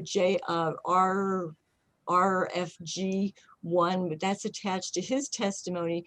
Does that include, as part of the reconciliation for 2019, recovery of $509,000? Yes, it does. And is your testimony, Ms. Stevens? okay, what may I ask for, before I finish up, because I think I need to do this, for admission or administrative notice to be taken of CLC exhibits 11, 12, and 13, which are the case 18-00109, the city's motion for partial stay, the company's special appearance and opposition, and the commission's order. These are all PRC. These are all documents filed. They're all PRC filed documents. And the reason, yesterday, we this question about whether to admit or take administrative notice. They are physical. Ms. Zur did not have a marked copy, but I do have marked copies as well. That's fine. So I just asked Carolyn what the protocol is when we admit documents that are filed with the PRC previously. So again, our commission rule says that generally, even if you take administrative notice of a document, that it should be admitted as an exhibit. Usually the only time I don't do that is if the document is voluminous and it would just weigh down the record by including it. So none of these fill that bill. These are all 14, 15-page documents. These are small. Yeah. So Ms. Stevens, would you like to seek admission of those 3 documents, CLC Exhibit 11, CLC Exhibit 12, and CLC Exhibit 13? Yes, I do. Are there any objections to the admission of these documents that are already filed with the Public Regulation Commission from any of the parties? I hear no objections to these documents, so they shall be admitted into the record. Thank you. Is that the end of the time, Carolyn, or will Ms. Stevens have more? Yes. That's the end. Okay. There's 5 minutes apportioned for recross. If any of the parties who wish to do this would be allocated between you all as you see fit. If there's no request for recross, we can move on.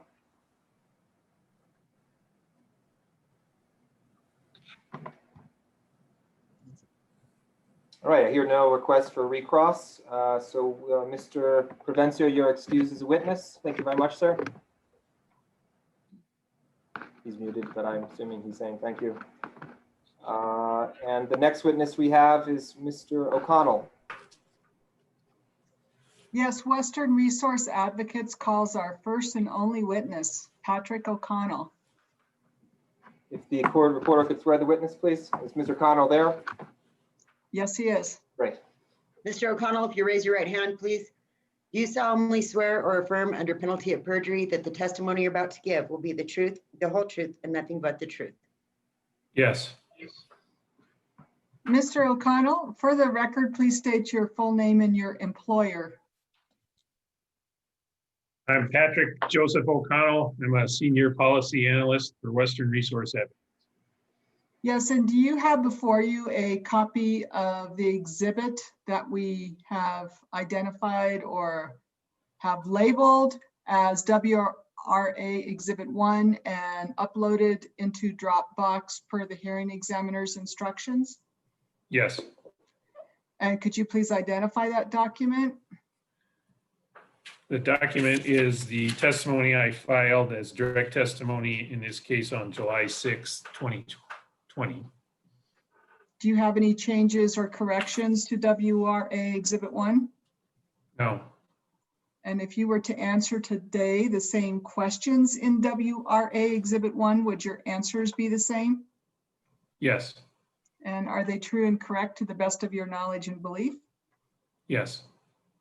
I move the admission of WRA Exhibit 1. Are there any objections to the admission of the document? Does not appear to be any objections, so the exhibit will be admitted. Okay, I now pass the witness for cross-examination and questions from the bench. Thank you. Ms. Stevens, you requested 5 minutes for cross-examination of Mr. O'Connell.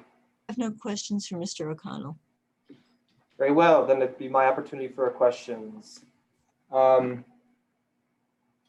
O'Connell, I'm going to just show you real quickly your testimony. I would summarize it, but I just think it'd be better to show it. Are you looking at the highlighted portion of your testimony at page 5? Yes. Great. And so basically what the question posed there is, should the New Mexico Public Regulation Commission approve Hecate and Buena Vista procurements proposed in this case, so effectively Hecate 2 and Buena Vista 2? And you respond, yes, the NMPRC should approve the 50 megawatt Hecate 2 and 20 megawatt Buena Vista 2 described in the application. EPE has demonstrated the need for additional renewable energy. The projects are the result of a competitive procurement. And so I want to ask you about that conclusion specifically. You obviously believe that the procurement that was done here was competitive and above board and meets all the criteria. So I was hoping you could respond to the question, which I think you've been listening to the testimony throughout this proceeding. Yes, I have been. And so you heard yesterday, significant discussion about what is referred variously as the annual cost methodology or the total cost methodology. Could you explain from your perspective why this procurement remains competitive despite the use of the annual and or total cost methodology? Certainly, my belief that it was a competitive procurement came from reviewing the testimony the company filed. They had a public request for proposals and received a sufficient number of bids to have had a price competition for the business that the company had requested in its request for proposals. And then from that list of bids, they selected 2 that met the need for renewable energy at a reasonable price.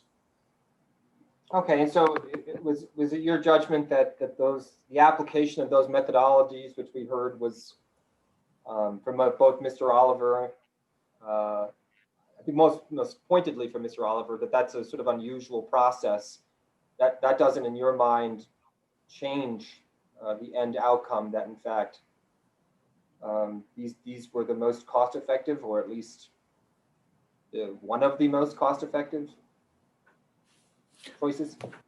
No, that's right. In my mind, looking at the prices versus other prices that have been obtained in New Mexico recently, and then looking at what the need for renewable energy was, I concluded that these 2 PPAs were reasonable choices by the company and therefore should be approved.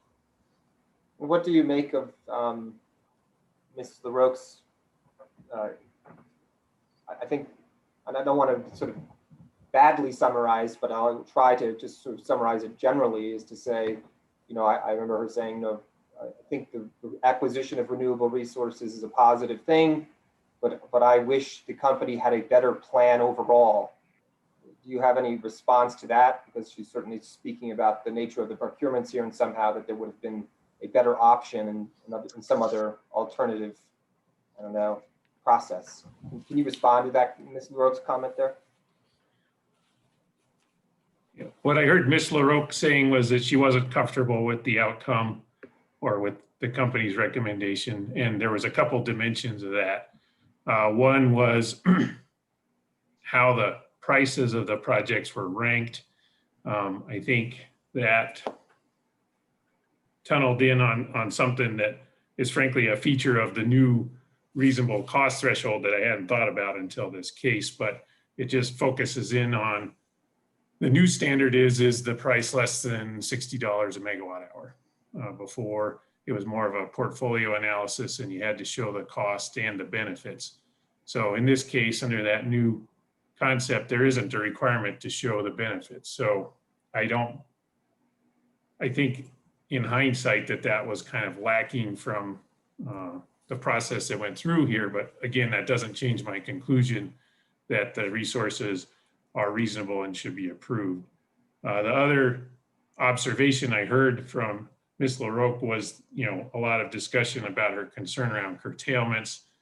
I agree. I think the company has done math, but I don't think they've done much planning around curtailments.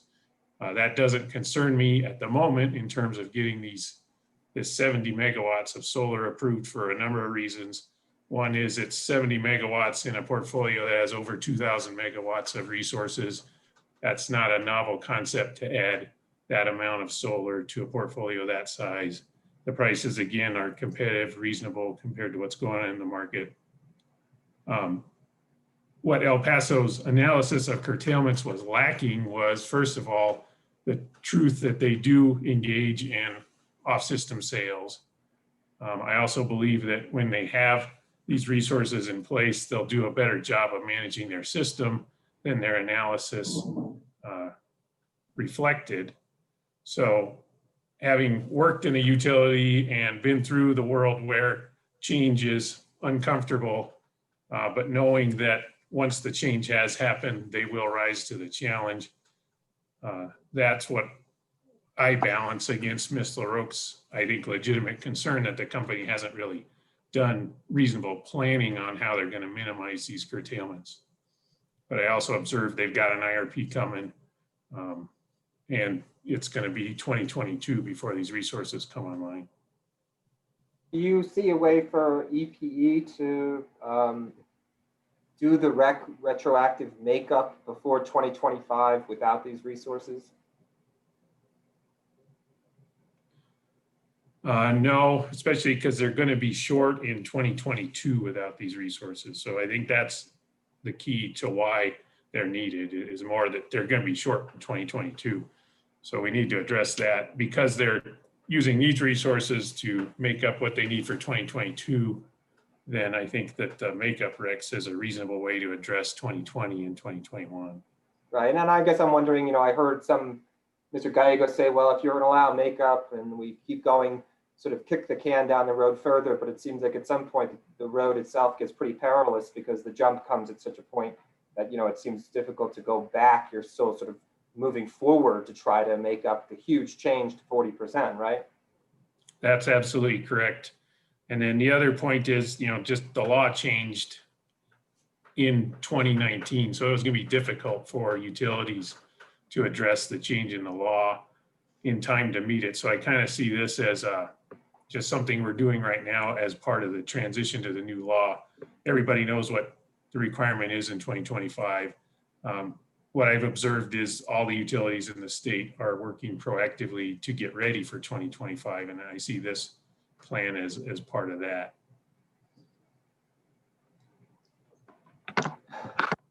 Good.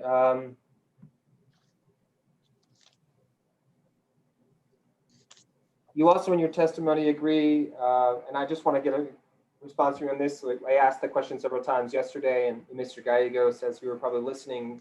We talk about the price of these resources and then, the appropriateness of looking at the price of the resource with curtailments and that being the true price. Can you speak to that question of, you know, conceptually, does that make sense? And then have you looked, do you have any assessment of the price with curtailments? Well, broadly, I agree that curtailments are something that might happen. I don't agree that they'll happen at the level that EPE has estimated, because like I said, I don't think they've done enough work yet on that. I thought that two things about this price with curtailments is we're talking about, instead of being below $20, being around $25 a megawatt hour. In general, what's going to happen when you add the solar energy is it's going to replace gas. So we're talking about trading $2.50 per BTU gas for solar energy. The fact that you're going to pay for that solar energy, whether you use it or not, is analogous to a gas peaking plant that you never run. So paying for the renewable energy gives you the opportunity to comply with the RPS to offset gas with renewable energy. And so I think both of those are in the public interest based on the goals of the ETA. I think, frankly, a lot has been made about this curtailment price without a focus on what the benefit is received from adding these renewable resources to El Paso's portfolio.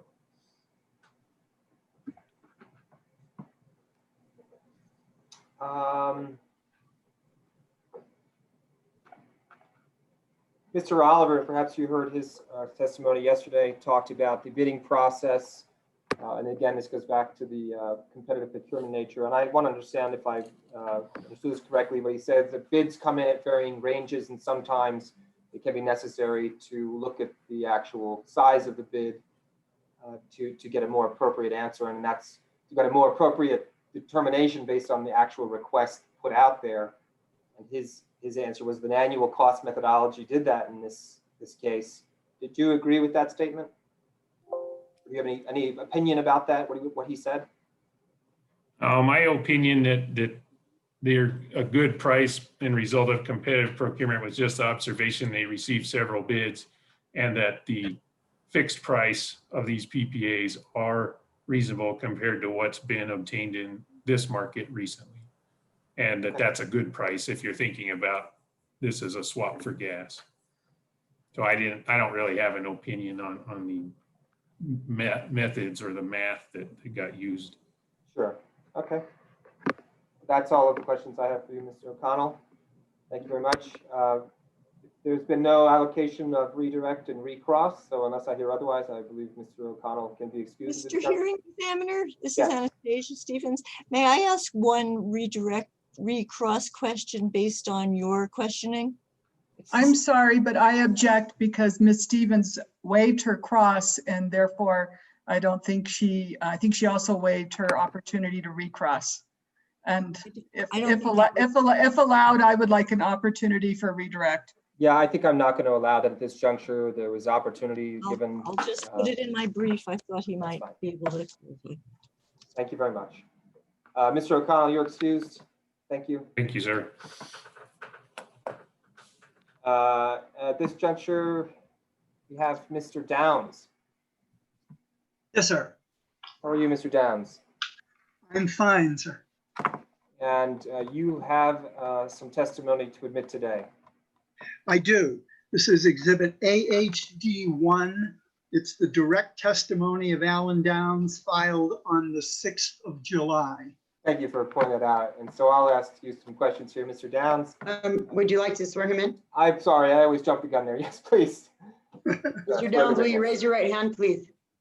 Do you solemnly swear or affirm under penalty of perjury that the testimony you're about to give will be the truth, the whole truth, and nothing but the truth? Yes, I do. Mr. Downs, do you have a document in front of you entitled Direct Testimony of Alan H. Downs?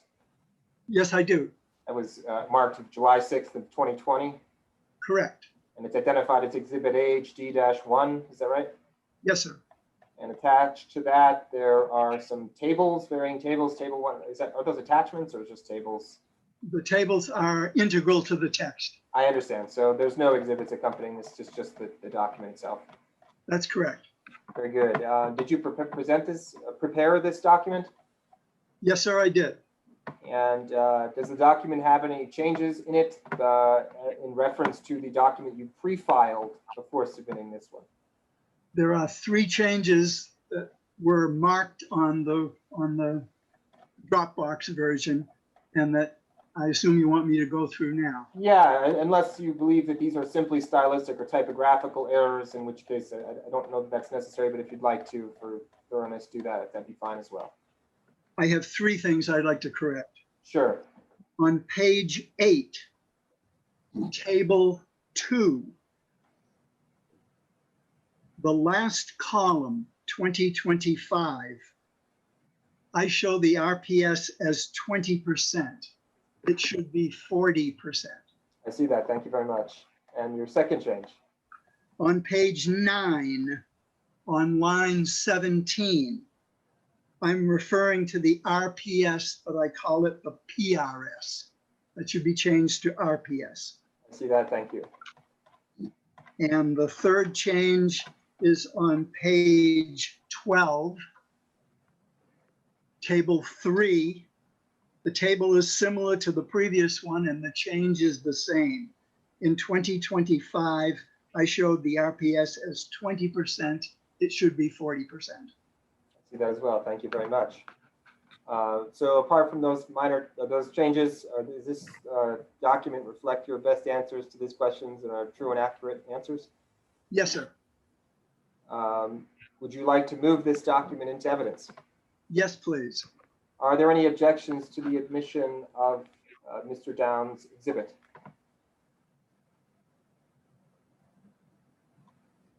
I hear no objections, and the exhibit shall be admitted. Ms. Stevens, I believe you requested cross-examination of Mr. Downs for 5 minutes. Yes, thank you. Good afternoon, Mr. Downs. How are you? I'm fine, Ms. Stevens. I'm going to ask you to kind of turn to pages 6 to 10 of your testimony.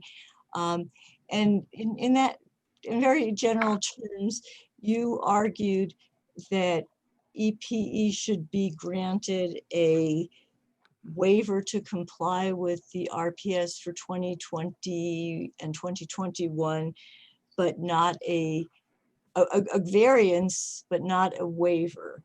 And so I think, is it true that your concept is that the company should be required to comply with the amended Renewable Energy Act? It's just a question of when they comply? Would that be a fair characterization of your testimony? I think that's correct. Yes. Now, you were at the hearing yesterday, and you've heard me ask these questions of the other witnesses based on Mr. Schiestel's testimony about the large customers, in which he said both that that should not be dealt with the commission now, but can be reconciled in the future, but that the company will not seek to do that reconciliation in the future. Does that trouble you? This is not something I testified about. I do not believe that ratepayers, other than those large customers, should be required to make up that difference. And do you understand that they are? So it would come either from EPE or from the large customers, in my opinion. And do you understand that the way the current 2020 rate rider is working, that money is coming from all ratepayers other than the 3 or 4 large ones because of the way it was calculated? Yes, I understand that there are amounts that the large customers are being charged less than they should be under the new REA, and that some reconciliation is going to be necessary. And consequently, the rest of the ratepayers are being charged too much. Is that correct? That would be correct, yes. And were you here yesterday also when some questioning was done of Mr. Schiestel about the DG Rex and the company's plan to not reflect any changes in accounting for all DG recs as all DG output as recs that they can apply to the RPS until the commission tells them otherwise, preferably in a rulemaking. Were you here for that testimony? I do remember his testimony on that point. I'm not sure that I could verify that it was exactly as you just spoke of it. You're a DG customer yourself, aren't you? Yes, I am. And when is your DG contract going to expire? It was a 12-year contract starting in, I believe, 2010. So I think I'm going to expire in March of 2022. And is it your belief that when you entered into that agreement that you signed off on having EPE own all the recs from all the generation on your site, whether it goes through their system or you use it for all perpetuity? Or at least as long as you live there? No, I have a 12-year contract. There was a rec meter installed. That rec meter records all electricity generated by my solar system. EPE is paying me for each kilowatt hour generated, and they own the recs. And once the contract ends, do you own the recs? I'm not completely clear on that. I've heard three different variations. One is that EPE gets them all anyway. Intermediate is that EPE gets the ones for the energy that they actually buy from me. And the third would be that they get the recs from the monthly reconciled, which includes some back and forth. So they get from every kilowatt hour that was actually delivered to them, even if it was compensated by some that I bought. And the third would be that compensation takes place, and that they only get the recs for the net, the monthly net. And it's not clear to me legally which of those applies. Ms. Stevens, your time is up. Thank you. Thanks, Mr. Downs. Thank you, Mr. Downs. There's no time allocated for redirect or recross. So Mr. Downs, you are excused as a witness. Thank you. And we now come to staff. Mr. Borman. Thank you, Mr. Hearing Examiner. Staff calls Milo Chavez. Could I have the court reporter swear the witness, please? Yes, Mr. Chavez, can you raise your right hand, please? Do you solemnly swear or affirm under penalty of perjury that the testimony you're about to give will be the truth, the whole truth, and nothing but the truth? I do. Good afternoon, Mr. Chavez. Good afternoon, Mr. Borman. Thank you. By whom are you employed and in what capacity? I am employed by the New Mexico Public Regulation Commission as a utility economist. As part of your duties in that position, did you review the application by El Paso Electric Company for approval of its renewable portfolio plan, along with the testimony it filed in this case? Yes, I did. And based upon that review, did you prepare or participate in preparing testimony regarding that application? Yes, I did. Do you have a copy of Staff Exhibit 1 that was uploaded to the Dropbox file? Yes, I do. Can you identify that document? That is my direct testimony in case number 19-00099. Okay, and that was filed on July 6th, 2020? That's correct. Okay. Was Staff Exhibit 1 prepared by you or under your supervision? Yes, it was. Do you have any changes or corrections to that testimony? Yes, I do.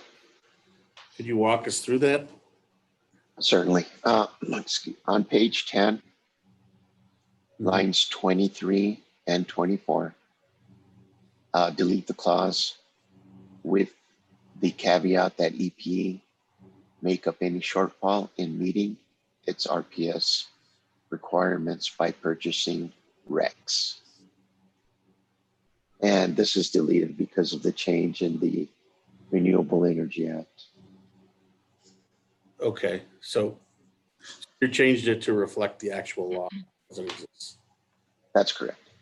And if I asked you today the same questions as are set forth in Staff Exhibit 1, would your answers be the same as you have just corrected them?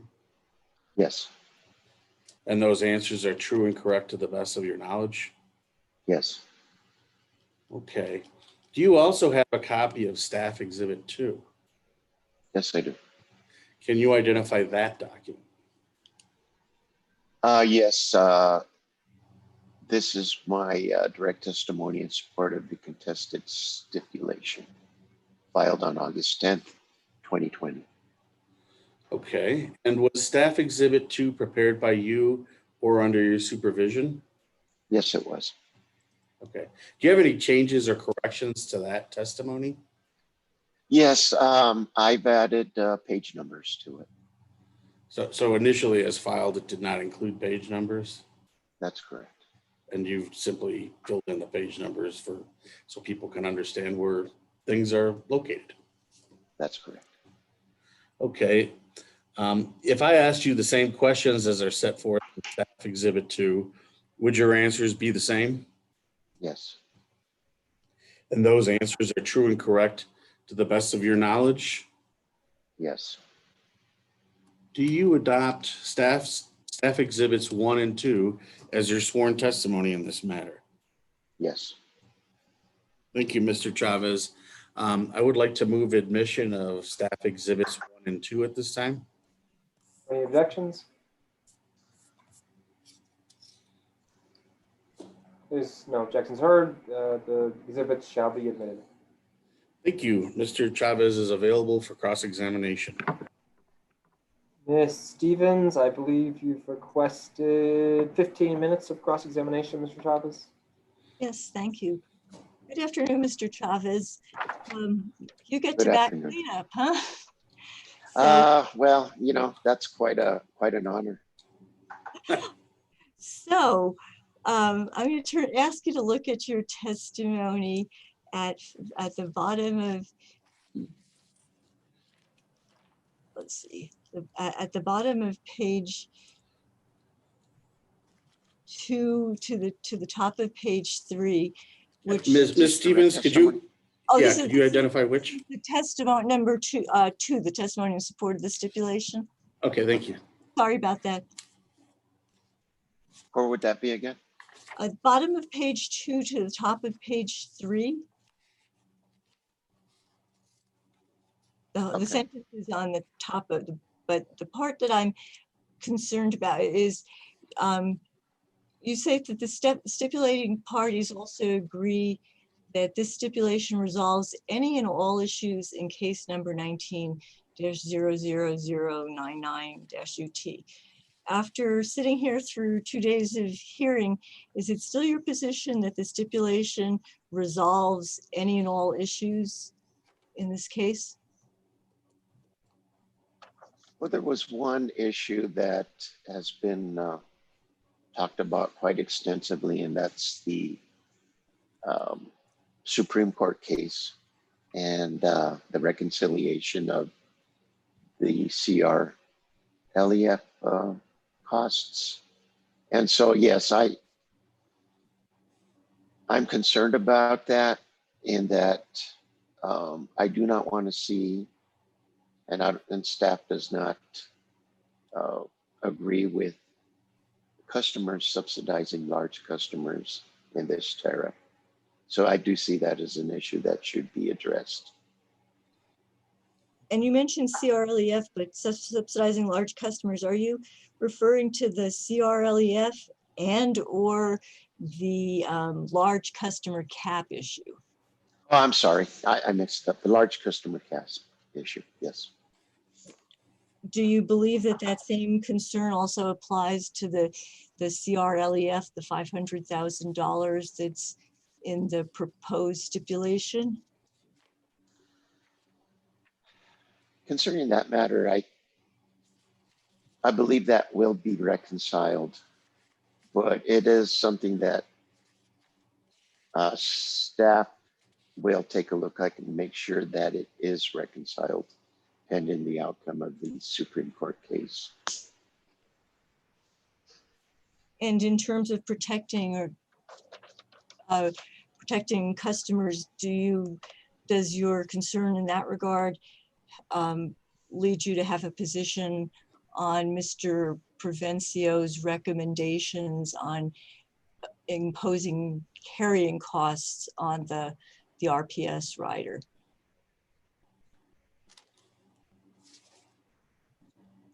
You know, back when I started with the commission, carrying costs were substantial. I mean, now they're not much, but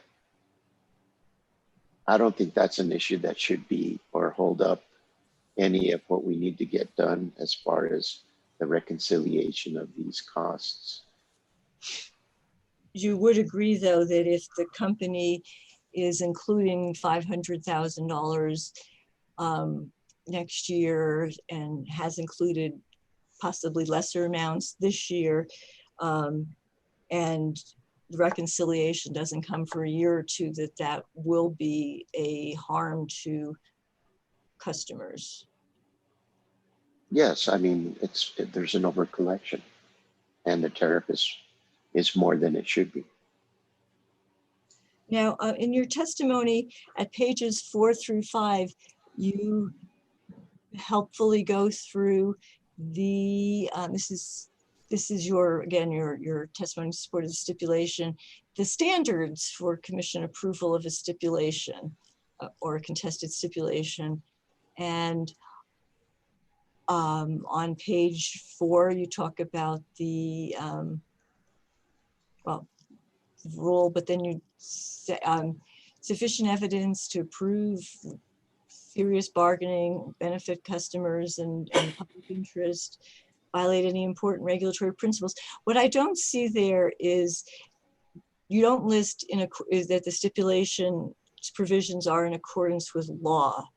Do you believe that a stipulation must be in accordance with law to be fair, just, reasonable, and in the public interest?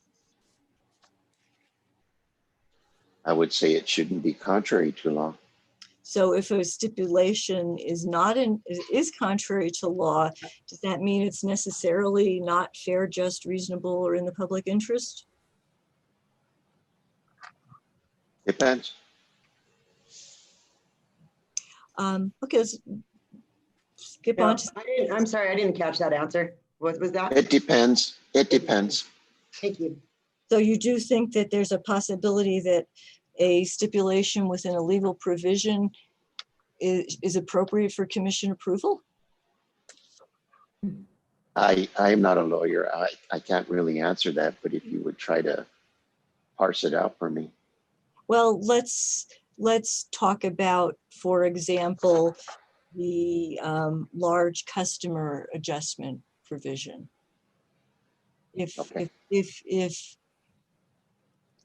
Are you comfortable that the commission can and will be able to make amends to all the customers of all the New Mexico customers except the 4 who have been receiving the no longer authorized by law rate, particularly in light of Mr. Schiestel's testimony that the company is not going to be a proponent of that change when it comes in to reconcile costs? Conceptually, that was disturbing. I agree. I just don't know, and I didn't see, and maybe that was my omission, what these costs we're talking about are, if they're significant or not. But yes, conceptually, that is troubling. And I'm not going to spend the time to ask you, but if you because it's in Mr. Provencio's testimony based on a comparison of how the company calculated its 2018 rider. But if you were to accept that there's evidence in the record that the amount is approximately $500,000 a year based on 2018 figures, would you consider that to be a large enough amount to be disturbing?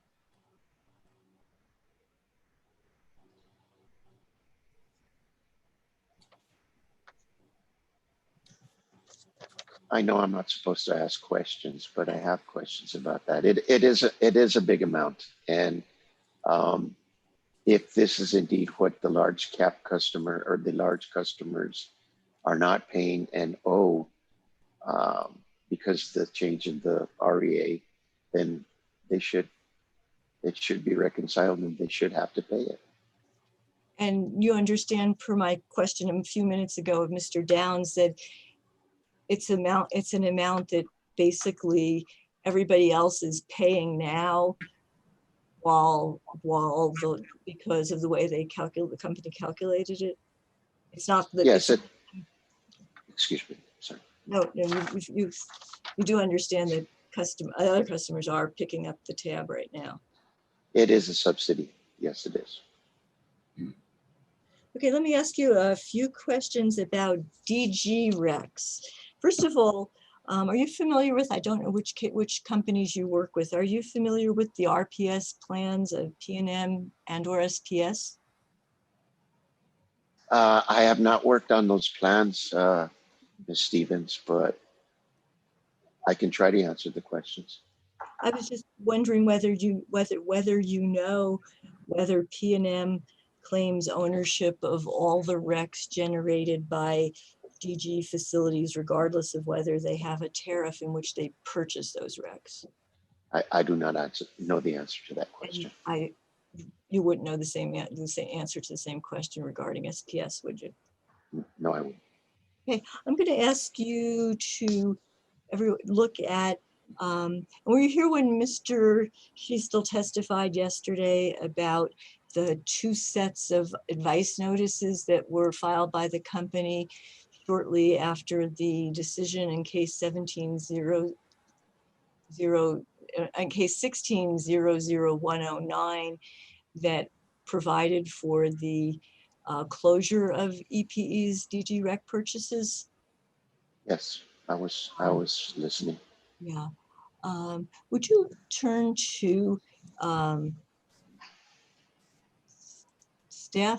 City Exhibit 15? Mr. Chavez, do you have a copy of You have. their city? It's in the 15? database. I believe it. That's the memo, correct? That's one of the memo, yes. Okay, I'm there. Okay. And I know that this memo was prepared by John Reynolds, or signed by John Reynolds, not yourself. This was on the first filing. Are you familiar with this memo? A little. I mean, Well, yeah, go ahead. I'll ask you to also look at the other memo because that is the one that you signed. That's City Exhibit 17.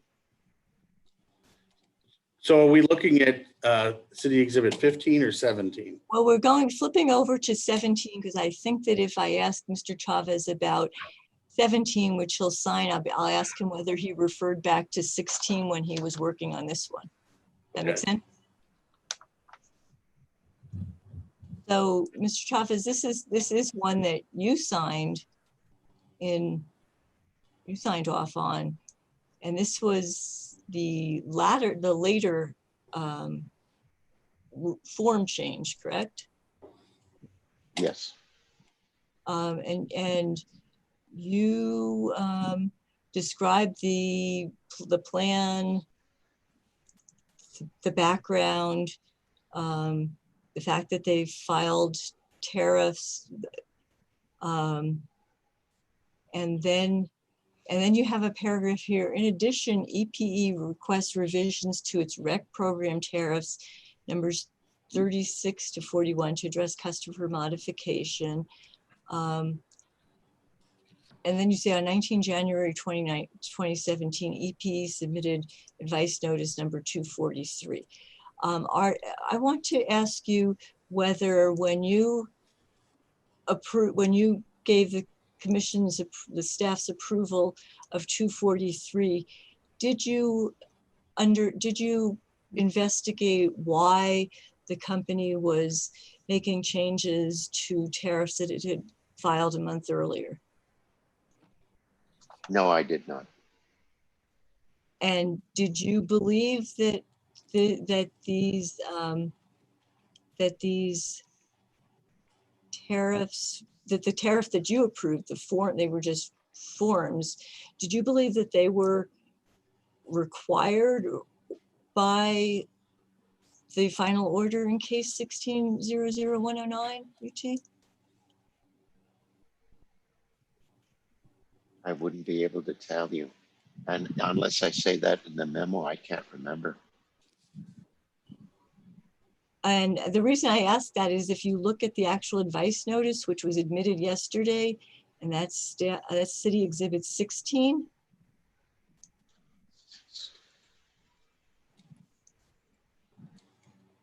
Okay, I'm there. Okay. At the bottom, oh, wait.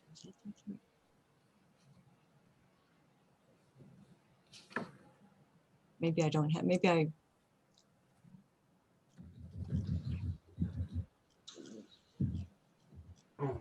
I'm looking for, maybe I have maybe I've included the wrong version in here. I'm sorry, I can't ask that based on this because there was a stamp on it that is on the website, but so you don't know what was the reason. Did you speak to EPE when this came through, or did you just receive it? Honestly, Miss Stevenson, I don't remember.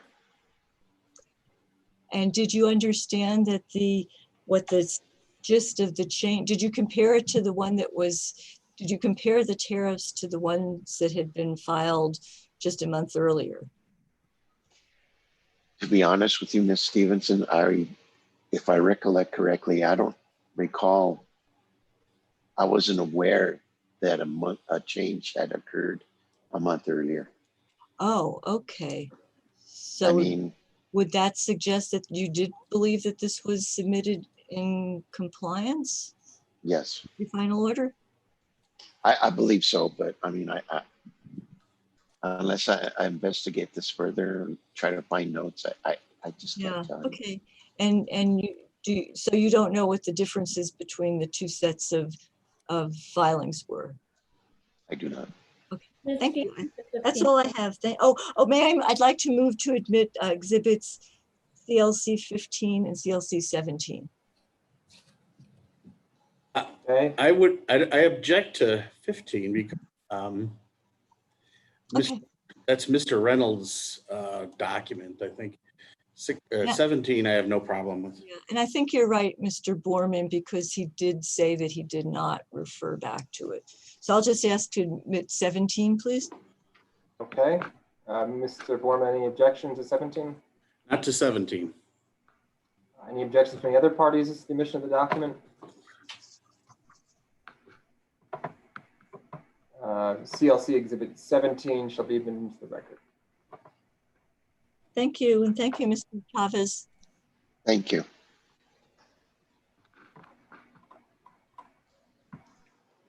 Okay, there has been no redirect or recross allocated for Mr. Chavez. I have no questions for Mr. Chavez. So, Mr. Chavez, that ends your participation as witness. Thank you. Thank you. So with that, the evidentiary record is now closed unless there's anything. I believe that's that.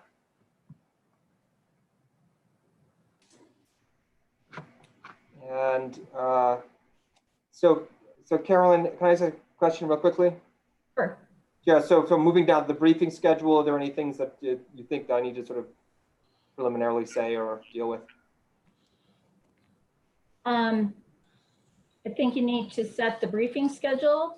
And if there are any issues in particular that you want the parties to brief, Right.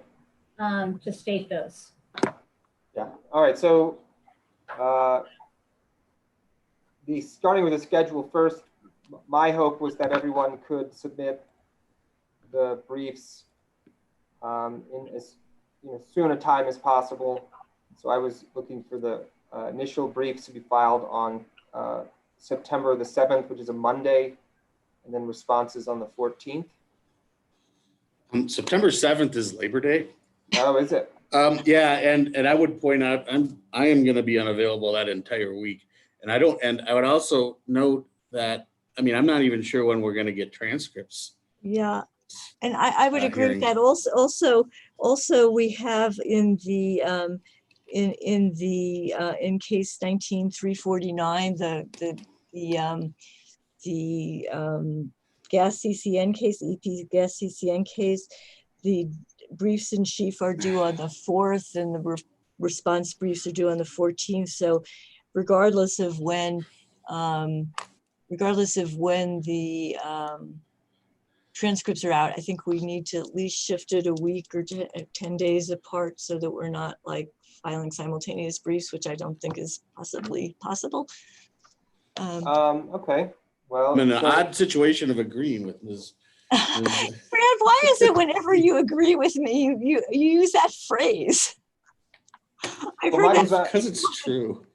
So my desire to receive the briefs as soon as possible is predicated, of course, upon considering the issues as fully as I can before the submission date, and so that's what that's about. I mean, if the initial briefs are due a week later, the 14th.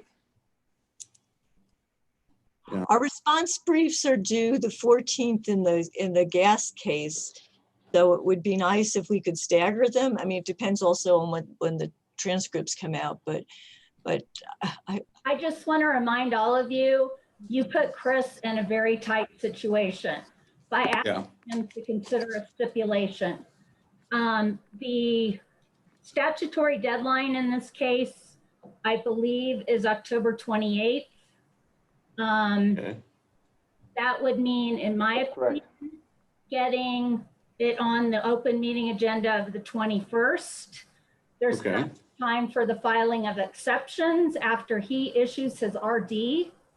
So there is, EPE has agreed to an expedited transcript in this case. Okay. So, don't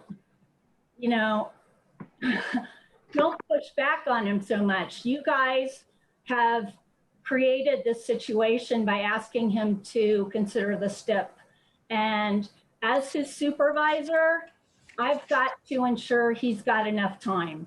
And you are not giving him a hell of a lot of time. So Madam Hearing Examiner, the city did not put the STIP out there. Decide on when he wants briefs.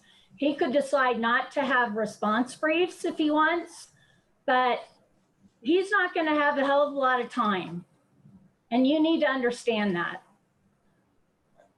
Mr. Hearing Examiner, CCA will have briefs whenever you order. I understand the timeline, and I am taking seriously Ms. Glick's concerns, and please do this, and we will try to do our best to get things in the deadlines you order. Very good. I appreciate that. Yeah, we will comply with whatever is ordered. Of course, we will comply with what's ordered. I would very much appreciate that they not end up being simultaneous. Hearing Examiner Ryan? Yeah. We understand that the transcripts will be ready on Monday. And EP can file briefs when ordered.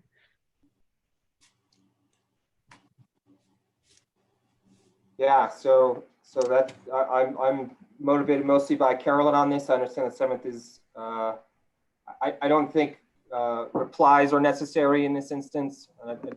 Look, I've come from the New Mexico Supreme Court before at the Court of Appeals, and I've been doing appellate work for a very long time. Here's what I can tell you about briefs. More is never more. less is always more. Do not confuse best verbiage with anything, resembling quality. I don't need endless statements and endless recitations of facts. Just produce the facts. Give me the legal authority. That's all. It's amazing what people think actually people do when they decide legal questions. They don't sit around studying your briefs endlessly till the cows come home. They read them once, they decide for themselves. So I mean, that's my view on all of this. And so with page limitation, and before anyone says anything about page limitations, we had Ruth Bader Ginsburg come to the New Mexico Supreme Court not too long ago and informed us that her law clerks are not permitted to submit anything to her longer than 20 pages, period. And so if you think the United States Supreme Court is deciding easy questions, well, right, that's not the case. So why don't we have briefs, the initial briefs filed on the 11th? Okay. And then the responses filed on the 18th. Will that give you a sufficient time? I believe so. Okay. And then, I don't want to, I don't know, the page limitations on these things, it's hard for me to say because I've never read a lot of this work, so it's sort of a first time, right? But I guess I can just leave it at what I said already. Don't submit a lot of nonsense. Just get to the point and say it short and quick and neat. That's all one wants. Chris, I want to say one more thing, if you don't mind, that Please. By giving them that much time for briefs, you're really going to have to cut back on the amount of time they have for exceptions. So I might just make very clear to the parties, I guess I'm doing that. No, I'm happy for you to do that, Carol. You are going to have even less time for exceptions if he's giving you until the September 18th for your response briefs. So you better be prepared for a week, less than a week, to do exceptions after he issues his RD. You may not have the opportunity for response exceptions. If you do, it'll be a week or so at most. So if you want to have more time for exceptions, then you should tell Chris now that you want less time for briefs. In my experience, a week between the initial and response briefs can be shortened. Usually people can identify the issues that they absolutely have to reply to and draft them in several days. So that would be what I would propose we cut shorter. And I agree with Sydney there. Also, if Mr. Ryan could point out any specific issues that he wishes to be covered, that would prevent people from not addressing the right things in their first brief, so that they end up doing it in their second brief, which would be beneficial to everybody, not just. Right, let's get the schedule down first, though. But Ms. Beatles, could you sort of be more specific as what would you have in mind to adjust the schedule to address what you just described? I would propose opening briefs on Thursday the 10th and reply briefs on Tuesday the 15th. And I would say, because we do have response briefs in the gas case on the 14th, that the response period should maybe be Wednesday or Thursday, just so we can breathe. Sure, let's just do, if that's a problem for Tuesday, then do 9/16 Wednesday. It's a single day. Hearing examiner. Yeah, sorry. Do you want this on the record? I've been writing it, but you closed your evidentiary period, and I'm just not sure if you. Yeah, so Carolyn, does this discussion need to be on the record? No, it doesn't. Usually when I'm discussing briefs, the briefing schedule, I'll go off the record and then I'll come back on the record to say what the briefing schedule was that was agreed to. Okay, I understand. Yeah. So we'll just go off the record then for the moment. Thank you very much. Okay, yeah, I'll just wait for you to tell me to come back. I don't mean to cut the time for opening briefs by just a day if that's not helpful. if everyone and the hearing examiners are okay, recognizing that our exceptions briefing may be cut short, but if everyone's okay with Friday, 9/11, and then a reply brief on Wednesday, the 16th, That would be, we're comfortable with that. That's acceptable to CCAE. that works for the city thing, yeah. We will make any schedule work. Very good. Well, that solves that. Appreciate that. So the issue is going to your question. All right, so now we need to go back on the record, I assume, at this point, Carolyn? Yes. So Ms. Court Reporter, we're back on. Yes, go ahead. Very good, thank you. So the briefing schedule was just discussed in part on the record and then for a brief period of time off the record. Briefs shall be submitted, opening briefs shall be submitted on September the 11th by 5 p.m. And the response briefs shall be submitted on 9/16, which is a Wednesday by 5 p.m. And now as to the questions about which specific issues, and this is initial question for the parties, and perhaps this is most relevant to EPE. Everyone has pointed to a case in which one of the other hearing examiners in this proceeding wrote very recently. It was PNM's case about, I believe it was a PNM case. In any case, Mr. Hearing Examiner Schanauer's opinion as a decision as establishing that rec makeups are permissible. Is this a question that the parties want to brief or not?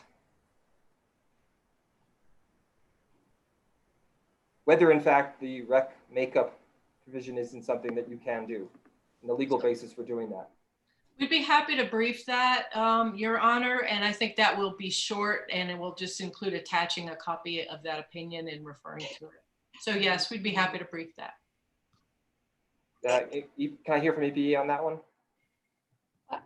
I don't believe that it needs to be briefed, Hearing Examiner Ryan, based on the stipulation and the positions on the stipulation. That's fine. If that's the answer, that's I'm really leaving it to you. And the answer is no, I'll leave it at that. And I appreciate Mr. saying that you would, but I'll just pass. One question that I would like there to be briefing on would be obviously the DG facility recs and whether they can be used for RPS compliance purposes. I mean, that's pretty much teed up within the evidentiary documents submitted. Then I'd like to know as well, Caroline, do I submit these in any ways if I just go over them now? Is there a way to send these out later? If you want, you can issue an order later that memorializes what you want the briefing on. Is that useful to the parties? You don't have to. You don't have to because it'll be reflected in the transcript. Mr. Borman, were you going to say something? No, I do tend to find that helpful.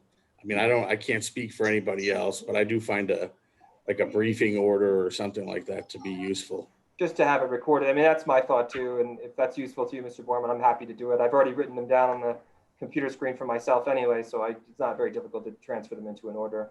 So I'll go ahead and do that. No problem. So, and I don't think there's any objection to that one. I mean, it seems like that's a necessary one. How do we do what to do with the DG facility recs and what does it mean for RPS compliance purposes and can you still use them? I'd like to know what the law is governing the question of propriety of including CRLEF procurement costs in the cost rider. What authority delimits what the utility can and cannot seek in cost recovery? To what extent does the language of the rider itself control this question? To what extent is the text of the REA relevant to it? How are we to construe a stay if it does not expressly address the question under consideration? And so some question just generally about, everyone keeps pointing to the New Mexico Supreme Court's resolution of the question. Well, I mean, is this somehow tethered to like a guess that needs to be made as to what the New Mexico Supreme Court does? I mean, all of these answers can be relatively simple ones, but this is at least what I thought of when I was thinking about this. And then finally, the only other question I have is regarding 572.13, which talks about cost effectiveness. And does the privileging of the net present value categorically exclude assessments of metrics like annual cost? And in light of the fact that EP did not seek a variance for the for that rule, for compliance with that rule? Is there any legal significance to that? Or can a recommended decision simply suggest that a variance be granted despite having not been asked to provide one? Those are the issues that I see. Okay. And again, I'll commemorate that to a written order so that if there's any questions that can be addressed.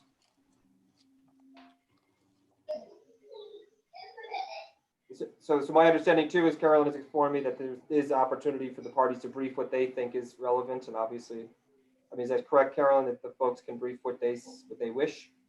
Yes. So that's my understanding as well.